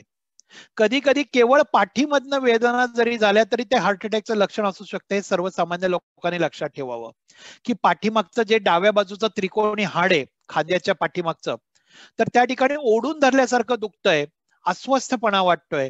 तर हृदयाच्या पाठीमागच्या बाजूला पोस्टेरियर वॉल आपण ज्याला म्हणतो, त्याला जर का हार्ट अटॅक आला तर केवळ पाठीकडनं दुखेल, छातीकडनं दुखणार नाही. जबड्याला मुंग्या येण्या, वेदना होणं, छातीच्या मध्यभागी जळजळल्यासारखी तीव्र वेदना होणं, ज्याला आपण हार्टबर्न म्हणतो. ज्यांना डायबेटीस आहे, तीव्र स्वरूपाचा आहे, त्यांना यातलं काही सुद्धा होऊ शकणार नाही. यांना पेनलेस अटॅक येतात. ज्यांना खूप जास्ती प्रमाणात डायबेटीस आहे त्यांना वेदनाच होत नाहीत. वेदना ही देवानी माणसाला दिलेली देणगी आहे की जी माणसाला डॉक्टरकडे घेऊन जाते आणि उपचार करायला भाग पडते. पण या व्यक्तीला वेदनाच होत नाही, त्यामुळे त्याला अंदाजच येत नाही आणि हे लोक झोपेतच मरतात. मग घरचे लोक सांगतात, अहो काही नाही, रात्री जेवण केलं, छानपैकी झोपले, सकाळी उठतोय बघतो तर काय उठतच नाही, झोपेतच अटॅक आला. मग झोपेतच अटॅक आला तर मग त्याला वेदना झाल्या नाहीत का, तो उठला का नाही? कारण त्याला डायबेटीस होता. म्हणून डायबेटीस असलेल्या लोकांनी वारंवार तपासण्या करून आपल्या हृदयाच्या रक्तवाहिन्या मोकळ्या आहेत ना, आपल्या हृदयाचा काही त्रास नाही ना, आपल्या कोलेस्ट्रॉलची लेवल आटोक्यात आहे ना, हे बघणं हे अतिशय गरजेचं असतं. तर आता उपचार काय करायचे? असं समजा की एखाद्याला हार्ट अटॅक आलाय. मगाशी मी तुम्हाला CPR द्यायला सांगितली, ती कोणाला द्यायला सांगितली होती? जो माणूस बेशुद्ध पडलाय, ज्याला अटॅक आलाय पण तो माणूस आता बेशुद्ध पडलाय, श्वास बंद पडलाय, तर त्याला CPR द्यायचे. पण आता तुमच्या समोर जो माणूस आहे, आता तुमच्या समोर जो माणूस आहे तो शुद्धीत आहे. तो सांगतोय माझ्या छातीत खूप दुखतंय, मला वेदना होत आहेत, मला घाम फुटलाय, मला अस्वस्थ वाटतंय, माझा डावा खांदा, डावा जड पडलाय. म्हणजे तुम्हाला कळलंय की बाबा या माणसाला हार्ट अटॅक येतोय. तुम्ही डॉक्टरना फोन केलाय, डॉक्टर येणार आहेत 15-20 मिनिटांमध्ये, किंवा तुम्ही त्याला हॉस्पिटलमध्ये घेऊन चाललेत, तुम्हाला 15-20 मिनिटं लागणार आहेत. एवढा काळ हा माणूस मृत होऊ नये म्हणून काय करायचं ते मी तुम्हाला सांगतो. सगळ्यात पहिल्यांदा त्याला धीर द्या, मगासारखं सर्पदंशासारखं. कारण लोकांना भीतीपोटी अटॅक येतात की अरे एखादा 60 वर्षाचा माणूस आहे, 70 वर्षाचा माणूस आहे, या लोकांच्या मनात भीती असते की मला जर काय अटॅक आला तर मला काय होईल का. यांच्या घरामध्ये मुलं नसतात, तरुण मुलं नसतात, रोज फिरायला जाणारा ग्रुप असतो, त्यांच्यात बोलण्यात रोज तेच विषय असतात. आज काय झालं, जोशी आले नाहीत, कळलं नाही का, काल चहा पिता पिता अटॅक आला गेले, आणि जाधव मुलाकडे गेले, तिकडे चालता चालता अचानक अटॅक आला, आणि एका रात्री यांना छातीत दुखायला लागलं की वाटतं अरे आपल्याला जाधव आणि जोशींना भेटायची वेळ झाली की काय. आणि केवळ या भीतीमुळे की आता मला छातीत दुखलं तर आता माझं कसं होणार, या भीतीपोटी नसलेला अटॅक त्या माणसाला येऊ शकतो. त्यामुळे या माणसाला सगळ्यात पहिल्यांदा धीर द्या की आजोबा, काका, मामा, काही घाबरू नका, सगळं काही व्यवस्थित होईल, आम्ही तुमच्या मदतीला आहोत. एक सायकोलॉजिकल आस्पेक्ट असतो, हा ट्रीटमेंटमध्ये खूप मोठं काम करतो. प्रत्येक वेळेला गोळ्या औषधच काम करतात असं नाही. याच्यानंतर दुसरी गोष्ट करायची, खिडक्या स्वच्छ उघडा, मोकळ्या उघडा, स्वच्छ हवा आत येऊ द्या. कपडे घट्ट असतील तर मोकळे करा. याच्यानंतरचा तिसरा उपाय मी जो तुम्हाला सांगणार आहे, हा प्रत्येकाने स्वतःच्या मेंदूत कोरून ठेवायचा आहे आणि त्याच्यापेक्षा कृतीत आचरणात आणायचा आहे. तो म्हणजे डिस्प्रिनची गोळी. डिस्प्रिनची 325 मिलीग्रॅमची गोळी एक कपभर पाण्यात टाकायची आणि ते विरघळून पाणी त्या हार्ट अटॅक येत असलेल्या माणसाला प्यायला द्यायचं. याच्यामुळं काय होतं की जी रक्तवाहिनीत गुठळी झाली आहे, कोरोनरी आर्टरी, हृदयाची रक्तवाहिनी आहे, त्याच्यात जी गुठळी झाली आहे, त्या गुठळीला विरघळवण्याचं काम ही डिस्प्रिनची गोळी करते. 100% विरघळेल का? नाही. 5%, 10% जे काय करेल ते करेल, पण त्याच्या हृदयाचा रक्तपुरवठा सुरळीत करायला ही गोळी मदत करते. त्याचा जीव वाचवायला ही गोळी मदत करते. ही गोळी कशी द्यायला सांगितली आहे? ही गोळी पाण्यात विरघळून द्यायला सांगितली. अख्खी गिळायला नाही सांगायची. अख्खी गिळायला का नाही सांगायची? अख्खी गिळायला सांगितली तर वेळ लागतो. गोळी पोटात जाणार, विरघळणार, मग त्याची ऍक्शन होणार. इथं काय झालेलं आहे, इथं ऑलरेडी गोळ्या पोचलेल्या आहेत, त्याच्यामुळे इतका वेळ आपल्याकडे नाहीये. त्याच्यामुळे आपल्याला ही गोळी पाण्यात विरघळायची, सांगायचं पटकन पाणी पिऊन टाके. बरं, समजा तर तुम्ही एखाद्याला हे पाणी दिलं, डिस्प्रिनचं पाणी दिलं, हॉस्पिटलमध्ये गेलं आणि डॉक्टर म्हटले अहो त्यांना अटॅक नव्हताच, काही तोटा होणार आहे का? काहीही तोटा होणार नाही. डिस्प्रिनची गोळी एरवी सुद्धा तुम्ही पेन किलर, डोकं दुखले म्हणून पूर्वीच्याला, आता तर कमी झालं प्रमाण, पण पूर्वी डिस्प्रिनची गोळी पेन किलर म्हणून सर्रास वापरायचे. त्याच्यामुळे डिस्प्रिनची गोळी तुम्ही चुकून हार्ट अटॅक आला म्हणून दिली आणि नंतर कळलं हार्ट अटॅक नव्हता, तर काही तोटा होणार नाही, काही काळजी करू नका. पण जर का हार्ट अटॅक आलाय म्हणून तुम्ही डिस्प्रिनची गोळी दिली, तर ती त्या माणसाचा जीव वाचवण्याचं काम करणार आहे. किती रुपयाला गोळी असती? 1 रुपयाला एक गोळी असते. 2 गोळ्या खिशात ठेवा. माझ्या खिशात कायम 2 गोळ्या ठेवलेल्या असतात. एक गोळी काही झालं तर आपल्यासाठी, एक गोळी दुसऱ्यासाठी. कायम लक्षात ठेवायचं, डिस्प्रिनची गोळी खिशात ठेवा. कोणाला जर का अटॅक वाटतोय तर पटकन त्या ठिकाणी पाण्यात विरघळून द्यायला द्या. स्वतःलाच अटॅक वाटलं, स्वतः घ्या. तुम्हाला वाटलं अरे मी तर बसमध्ये, माझ्याकडे पाणी पण नाही, काय करू? पटकन गोळी खिशातनं काढा, काढा काढा काढा, चावा तोंडामध्ये, त्याचा चुरा करा आणि ती लाळेबरोबर गिळा. अख्खी गोळी गिळू नका. या गोळीमुळे तुमचा जीव वाचवण्याचं काम होईल. याच्या पुढे कधी जर का तुम्ही मला भेटले कधी, तर मी पहिलं तुम्हाला बाकी काही विचारणार नाही, लेक्चर कळलं का नाही विचारणार नाही. मी तुम्हाला विचारेन की डिस्प्रिनची गोळी दाखव. आपल्या वॅलेटमध्ये, आपल्या पर्समध्ये कायम डिस्प्रिनची गोळी ठेवायची. बरेच लोक सॉर्बिट्रेटच्या गोळीविषयी मला नंतर प्रश्न विचारतील की अहो ती जिभेखाली ठेवायची गोळी असते ना सॉर्बिट्रेटची, ती नाही का द्यायची? तर आम्ही सांगतो नको.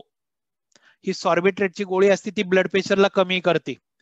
एखाद्याचं ब्लड प्रेशर मुळातच जर का कमी झालं असेल, अटॅक आला त्यावेळेला मुळातच बीपी जर का एखाद्याचं 90च असेल आणि तुम्ही सॉर्बिट्रेटची गोळी जिभेखाली ठेवाल, तर तो माणूस जास्ती त्या ठिकाणी डिटोरिएट होईल. त्यामुळे ती जिभेखाली ठेवायची सॉर्बिट्रेटची गोळी प्रथमोपचार म्हणून नको. ती डॉक्टर बघतील, ते गेल्यानंतर त्याचा बीपी तपासतील आणि ठरवतील याला द्यायची का नाही द्यायची ते. पण तुमच्या दृष्टीने डिस्प्रिनची गोळी द्या आणि लवकरात लवकर हॉस्पिटलमध्ये घेऊन जा. अशा पद्धतीने आपण आजचा आपला फर्स्ट एडचा सेशन जास्तीत जास्त, आपण जेवढे मला माहिती आहे तेवढे मी सगळे दुर्घटना त्याच्यामध्ये कव्हर केल्यात. तर कोणाला काही शंका असतील तर त्या थोडक्यात विचाराव्यात, किंवा कुठला भाग कळला नसेल तर विचाराव्यात. धन्यवाद. इलेक्ट्रिक शॉक बद्दल थोडक्यात. इलेक्ट्रिक शॉक बद्दल, इलेक्ट्रिक शॉक मध्ये 2 गोष्टी लक्षात ठेवायच्या की सगळ्यात पहिल्यांदा scene safety is more important than the first aid. की तुम्ही एखाद्या ठिकाणी जर का एखाद्याला प्रथमोपचार करायला गेले, तुम्हाला लक्षात आलं की अरे याला शॉक बसलाय, तर पहिल्यांदा तुम्ही सेफ आहात का बघा, नाही तर तुम्ही त्या व्यक्तीला हात लावाल तुम्हाला शॉक बसेल. त्यामुळे पहिल्यांदा मेन स्विच बंद करा. ओके, त्या व्यक्तीला त्या इलेक्ट्रिक शॉकचा जो काही भाग आहे तिथून बाजूला घ्या, ज्याला आपण सेफ झोन म्हणतो. इलेक्ट्रिक शॉक मध्ये सगळ्यात महत्वाचं काय होतं, 3 प्रकारे शॉक जातो. एक, माझा हात एखाद्या लाईव्ह वायरला लागला, माझ्या हातातनं इलेक्ट्रिक करंट आत शिरला आणि जोपर्यंत तो जमिनीत शिरत नाही तोपर्यंत सर्किट कंप्लीट होत नाही, तोपर्यंत शॉक बसत नाही. म्हणजे तो जमिनीत जाणं भाग आहे. मग तो कुठतरी गेलाय, तर ज्या अर्थी एंट्री पॉइंट आहे त्या अर्थी एक्झिट पॉइंट असला पाहिजे. तुमच्याकडे एखादा शॉकचा पेशंट येतो, तुम्हाला दिसलं की अरे बोटाला काहीतरी जखम झाली आहे, तर ज्या अर्थी बोटाला जखम आहे त्या अर्थी एंट्री पॉइंट आहे, ज्या अर्थी शॉक बसलाय त्या अर्थी एक्झिट पॉइंट असलाच पाहिजे. मग तो शोधा. जर का त्याच्या बोटाला एका हाताला जखम झाली आहे आणि बघितलं तर दुसऱ्या बोटाला पण जखम झाली, म्हणजे का एका हातातनं करंट गेला, दुसऱ्या हातातनं बाहेर पडला. म्हणजे एखाद्या बाथरूम मध्ये गिझरला हात लावला, गिझरचा करंट हातात शिरला, पटकन त्याने आधारासाठी शेजारच्या भिंतीला हात लावला, तर एका हातातनं करंट गेला, दुसऱ्या हातातनं बाहेर पडला, याला म्हणतात हॉरिझॉन्टल ट्रान्समिशन. दुसरं, हातातनं करंट गेला, पायातनं बाहेर पडला, पायात स्लीपर घातलेल्या नव्हत्या आणि पायातनं बाहेर गेला, याला म्हणतात व्हर्टिकल ट्रान्समिशन. आणि तिसरं म्हणजे पाय माझा एखाद्या लाईव्ह वायर वरती पडला, पायातनं करंट गेला आणि दुसऱ्या पायातनं बाहेर आला, म्हणजे डाव्या पायातनं करंट आत शिरला, उजव्या पायातनं बाहेर पडला, तर याला म्हणतात स्ट्रॅडल पाथवे. तर पाथवे कुठला आहे ते बघायचं. पाथवे कुठला आहे ते बघायचं. सगळ्यात धोकादायक पाथवे जो आहे हॉरिझॉन्टल, व्हर्टिकल आणि स्ट्रॅडल मधला, हा हॉरिझॉन्टल. कारण याच्यामध्ये करंट हा हृदयातून जातो. एका हातातून करंट गेला, दुसऱ्या हातातून बाहेर पडला, तर तो हृदयातून जातो आणि त्याच्यामुळे तो व्यक्ती, जी वीज पडण्याची जी प्रक्रिया असते ना ती पण अशीच असते. ओके, त्याला डीसी करंट म्हणतो. जेव्हा आपण पावसाळ्यामध्ये जेव्हा वीज पडते तेव्हा सुद्धा असंच होतं, इलेक्ट्रिक्युशनच असतं एक प्रकारचं. तर काय होतं, तर अशा वेळेला लवकरात लवकर त्याला सीपीआर देणं हे महत्वाचं आहे. एखाद्या व्यक्ती शुद्धीत नसेल तर त्याला लवकरात लवकर त्याला सीपीआर द्यायचं काम चालू करायचं. का? कारण त्याचं हृदय बंद पडलेलं असतं, कारण त्याचा करंट जो पास झाला त्याच्यामुळे त्याचा एसए नोड आहे, हृदयाचा जिथने इम्पल्स चालू होतात तो त्या ठिकाणी सप्रेस होतो त्या करंटमुळे. त्यामुळे लवकरात लवकर त्याला सीपीआर देणं चालू करायचं. दुसरी गोष्ट म्हणजे त्याला बरेचदा शोल्डर डिस्लोकेशन होतं. एखाद्याला जेव्हा करंट बसतो तेव्हा त्याचा हात जोरजोरात असा झटकला जातो त्या करंट पासनं आणि त्याच्यामुळे त्याचा शोल्डर डिस्लोकेशन होतं. तर तसं काही आहे का बघायचं, त्याचे उपचार करावे लागतात. आणि कधी कधी करंट लागल्यानंतर तो जोरात फेकला जातो माणूस आणि त्याचं डोकं जमिनीवरती, भिंतीवरती आपटतं. तर हेड इंजुरी काही झाली का, सर्वायकल इंजुरी म्हणजे मानेला काही इजा झाली का ते बघायचं आणि ते प्रथम उपचार करायचे. डिस्प्रिनची डॉक्टर अख्खी गोळी का अर्धी गोळी घ्यायची ती? अख्खी. आता जेव्हा हार्ट अटॅक आलेला असतो तेव्हा अख्खी, आणि नंतर जेव्हा डॉक्टर चालू ठेवतात कायमस्वरूपी, ज्यांना ब्लड प्रेशर, डायबिटीस असतो त्यांना मग 75 किंवा 150 पॉवरची गोळी डॉक्टर नंतर जन्मभर चालू ठेवतात. पण जेव्हा अटॅक आलाय तेव्हा अख्खी गोळी द्यायची 325 मिलीग्रॅमची. आणि डिस्प्रिनचीच घ्यायची, इकोस्प्रिन नाही घ्यायची, कारण इकोस्प्रिन पाण्यात विरघळत नाही, डिस्प्रिन पाण्यात विरघळते. Hello sir. Sir, car accident मध्ये सर काय करायला पाहिजे आणि काय करू नये सर, ज्यामुळे म्हणजे जो व्यक्ती जो आहे चुकीच्या हँडलिंग मध्ये कोमात जायला नको म्हणून? कार ऍक्सिडेंट मध्ये सगळ्यात महत्वाचं म्हणजे पेशंटला बाहेर काढताना त्याच्या मानेच्या मणक्याला इजा होणार नाही याची काळजी घ्यायची. लोक काय करतात, ओढाताण करून बाहेर काढतात, किंवा एखाद्या ठिकाणी बॉम्बस्फोट होतो, आपण बघतो एक जण हाताकडनं धरतो आणि एक पायाकडनं धरतो आणि डोकं असं खाली लोंबकळत असतं. आता याच्यामुळे काय वाटतं, लोकांना वाटतं अरे मी तर मदत केली, पण त्याची मदत ही त्याच्या जीवावरती जाणार असते. त्यामुळे जेव्हा तुम्ही त्या कार ऍक्सिडेंट मधल्या किंवा एखाद्या दुर्घटनेला माणसाला बाहेर काढता तेव्हा एका माणसाचं काम आहे की त्याच्या मानेला आधार देणं. मान जी आहे ही मानेमधनं, मेंदूकडनं खाली जे जाणारे जे स्पायनल कॉर्ड आहे त्याला इजा होऊ नये, मज्जारज्जू आहे त्याला इजा होऊ नये म्हणून एका माणसाने त्याची मान घट्ट नीट पकडणं आणि बाकीच्या लोकांनी उरलेलं शरीर पकडणं हे महत्वाचं आहे. आणि बाहेर त्याला आणल्यानंतर मग त्याच्यात इजा ज्या आहेत, ज्या काही झाल्या असतील, डोक्याला असतील, पायाला असतील, तर त्याचे जे प्रथमोपचार जे सांगितले त्या पद्धतीने करणं भाग आहे. सर, अननोन बाईट असेल म्हणजे स्नेक बाईट आहे का स्कॉर्पियन बाईट आहे निश्चित सांगू शकत नाही, अननोन बाईट आहे तेव्हा काय करावं? अंडर ऑब्झर्वेशन ठेवा. लक्षणं दिसल्याशिवाय कुठल्याही सर्पदंश प्रतिबंधक लस द्यायची नाही, की केवळ असं वाटतंय बाबा साप चावलाय म्हणून देऊन टाकू अँटी स्नेक वेनम, असं करायचं नाहीये. जोपर्यंत सर्पदंशाची लक्षणं दिसत नाहीत तोपर्यंत सर्पदंशाची विषाची मात्रा द्यायची नाहीये. त्याला सिम्पटमॅटिक ट्रीटमेंट द्या. त्याला ठिकाणी वेदना होत आहेत, वेदनाशामक इंजेक्शन द्या, किंवा त्याचं ब्लड प्रेशर कमी होतंय त्याला सलाईन द्या. तर जे काही उपचार आहेत ते सिम्पटमॅटिक त्या ठिकाणी पद्धतीने करत राहायचे. त्याला कधी कधी सर, हॅलो बोला, कधी कधी सर लहान मुलांमध्ये फॉरेन बॉडी थ्रोट मध्ये जाते, घशामध्ये, तर तर अशा वेळेस काय करायचं? एक सांगतो, 1-2 मिनिटात लगेच सांगतो. सगळ्यात पहिल्यांदा जेव्हा घशामध्ये एखाद्याच्या फॉरेन बॉडी अडकती त्याला म्हणतात चोकिंग. तर जेव्हा कधी असं वाटतंय की एखाद्याचं चोकिंग झालं असेल तर त्याचा हात असा असतो, तो गळ्याला पकडतो, डोळे मोठे करतो आणि जीभ बाहेर काढतो.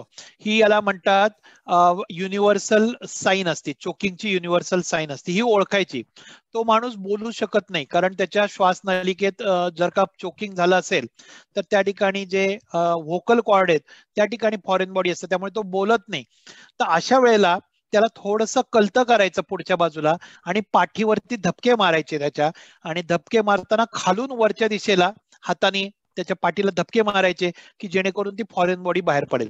जर का ती फॉरेन बॉडी बाहेर पडलीच नाही तुमच्या पाठीवरच्या, याला म्हणतात बॅक स्लॅप, तर जर का पडली नाही तर त्याच्या पोटाला त्याच्या पाठीमागं उभं राहायचं, तर त्या व्यक्तीच्या पाठीमागं उभं राहायचं आणि त्याला पूर्ण असा वेढा द्यायचा आणि ही जी मूठ आहे, हाताची मूठ, ही त्याच्या पोटाच्या वरच्या बाजूला, म्हणजे जिथं आपला छातीचा पिंजरा संपतो तिथं त्या पोटाच्या वरच्या बाजूला ठेवायची आणि वरच्या दिशेने त्याला ऍब्डॉमिनल थर्स द्यायचे, असे थर्स द्यायचे. याला म्हणतात हेमलिच मॅन्युअर, याला म्हणतात हेमलिच मॅन्युअर.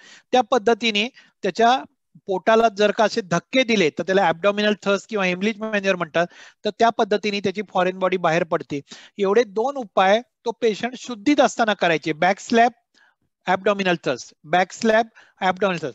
आणि जर का तो अचानक बेशुद्ध झाला, काही कारणाने जर का बेशुद्ध झाला, श्वास मिळाला नाही, बेशुद्ध पडला, तर मग मात्र सीपीआर त्याला आपल्या नेहमीच्या पद्धतीने चालू ठेवायचे. हॅलो सर, मला वाटतं की सर आपण 2 तास पूर्ण बोलल्यात, बहुतेक खूप जास्त वेळ घेतला सर. आपण हा विषय काय न संपणारा आहे. खूप आणखी बरेच प्रश्न आहेत लोकांचे आणि विषय खूप आणखी विस्तृत आहे आणि बरेच टॉपिक अगदी कव्हर करायचे बाकी. पण मला असं वाटतं आपण पुन्हा एकदा भेटूया, पुन्हा नवीन काही. एक होतं सर, एक विचारायचं होतं की हे रेकॉर्डिंग आपल्याला मिळू शकतं का? फेसबुक खूपच सुंदर सेशन झालंय. फेसबुक पेजवर अवेलेबल राहील इथे प्लीज. फेसबुक पेजवर तुम्ही बाकी सर्वांना विनंती आहे की तुम्ही तुमचे प्रश्न असतील ते एनएमडीएफच्या फेसबुक पेजवर तुम्ही टाका. आम्ही प्रयत्न करू की सरांकडून किंवा आम्ही स्वतः वैयक्तिक त्या प्रश्नांची उत्तर द्यायचा प्रयत्न करूया.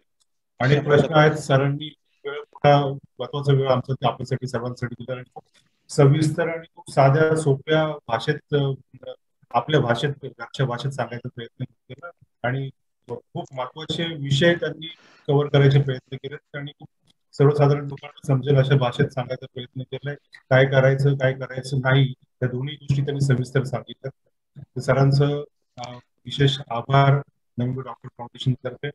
सर्व पार्टिसिपेंटनी सुद्धा खूप थँक्यू सर, शांतपणे सर्व ऐकून घेतलं, खूप प्रश्न विचारण्याचा प्रयत्न केला. आम्ही सर्व प्रश्नांना उत्तर नाही देऊ शकत आता सध्या तरी, पण तुम्ही फेसबुक पेजवर प्रश्न टाका. आम्ही सरांशी बोलून त्या प्रश्नांना उत्तर द्यायचा नक्की प्रयत्न करूया. तर बहुतेक आपण 2 तासापेक्षा जास्त आपण बरोबर आहात आणि आपण सर्व समोर आहोत. आणि जोशी सर प्लीज. जोशी, धन्यवाद थँक्यू सर. आज रविवारी तुम्ही सर्व लोक या महत्वपूर्ण सत्राला उपस्थित राहिलात त्याबद्दल सर्वांचे आभार. निश्चितच तुम्हाला आयुष्यात कुठेतरी या सत्राचा उपयोग होऊ शकेल आणि झाला तर त्यावेळेला तुम्ही योग्य पद्धतीने परिस्थिती हाताळू शकाल याची आता खात्री वाटते. नवी मुंबई डॉक्टर्स फाउंडेशन तर्फे आम्ही आतापर्यंत जवळजवळ 130 अशा प्रकारची समाजाभिमुख सत्र आयोजित केलेली आहेत. मासिक पाळीची स्वच्छता किंवा लैंगिक शिक्षण, लैंगिक साक्षरता, पोषण, डाएट, न्यूट्रिशन, फर्स्ट एड असे विविध लेक्चर्स आम्ही समाजासाठी वेगवेगळ्या ठिकाणी ठेवलेले आहेत. यापुढेही आम्ही अशाच प्रकारची सत्र ठेवण्याचा प्रयत्न करू निश्चितच. डॉक्टर्ससाठी ही स्पेशली आम्ही 130 जवळजवळ आतापर्यंत CMEs ज्याला आम्ही म्हणतो त्या ऑर्गनाईज केलेल्या आहेत, कॉन्फरन्सेस ऑर्गनाईज केलेल्या आहेत. लोकांसाठी समाजाभिमुख अशाच प्रकारच्या कार्यक्रमांसाठी आमच्या फेसबुक पेज जे आहे NMDF, कॅपिटल NMDF, याच्यावर तुम्ही लाईक करू शकता. म्हणजे तुम्हाला वेळच्या वेळेला त्याबद्दलचे नोटिफिकेशन्स येत राहतील. तर तिथे त्या ठिकाणी तुम्ही तुमचे प्रश्नही मांडू शकता. या व्यतिरिक्त connectnmdf@gmail.com या ईमेल ID वर तुम्ही तुमचे प्रश्न पाठवू शकता. लवकरात लवकर आम्ही उत्तर देण्याचा प्रयत्न निश्चितपणे करू. सर्वात शेवटी मी डॉक्टर पद्मनाभ केसकर सरांचा अत्यंत आभारी आहे. त्यांचे आभार मानतो की आपल्या संपूर्ण व्यस्त शेड्यूल मधनं कार्यक्रमामधनं वेळ काढून त्यांनी बहुमोल मार्गदर्शन केलं या सत्राला. त्याबद्दल खरोखर त्यांचे खूप खूप आभार. Thank you very much sir. Thank you thank you thank you very much. धन्यवाद धन्यवाद धन्यवाद. याबरोबर हा कार्यक्रम संपल्याचं मी जाहीर करतो. Thank you sir. Thank you again. Thank you thank you thank you sir. Thank you. Thank you, sir. Fantastic lecture. Thank you. Useful Yes. lecture.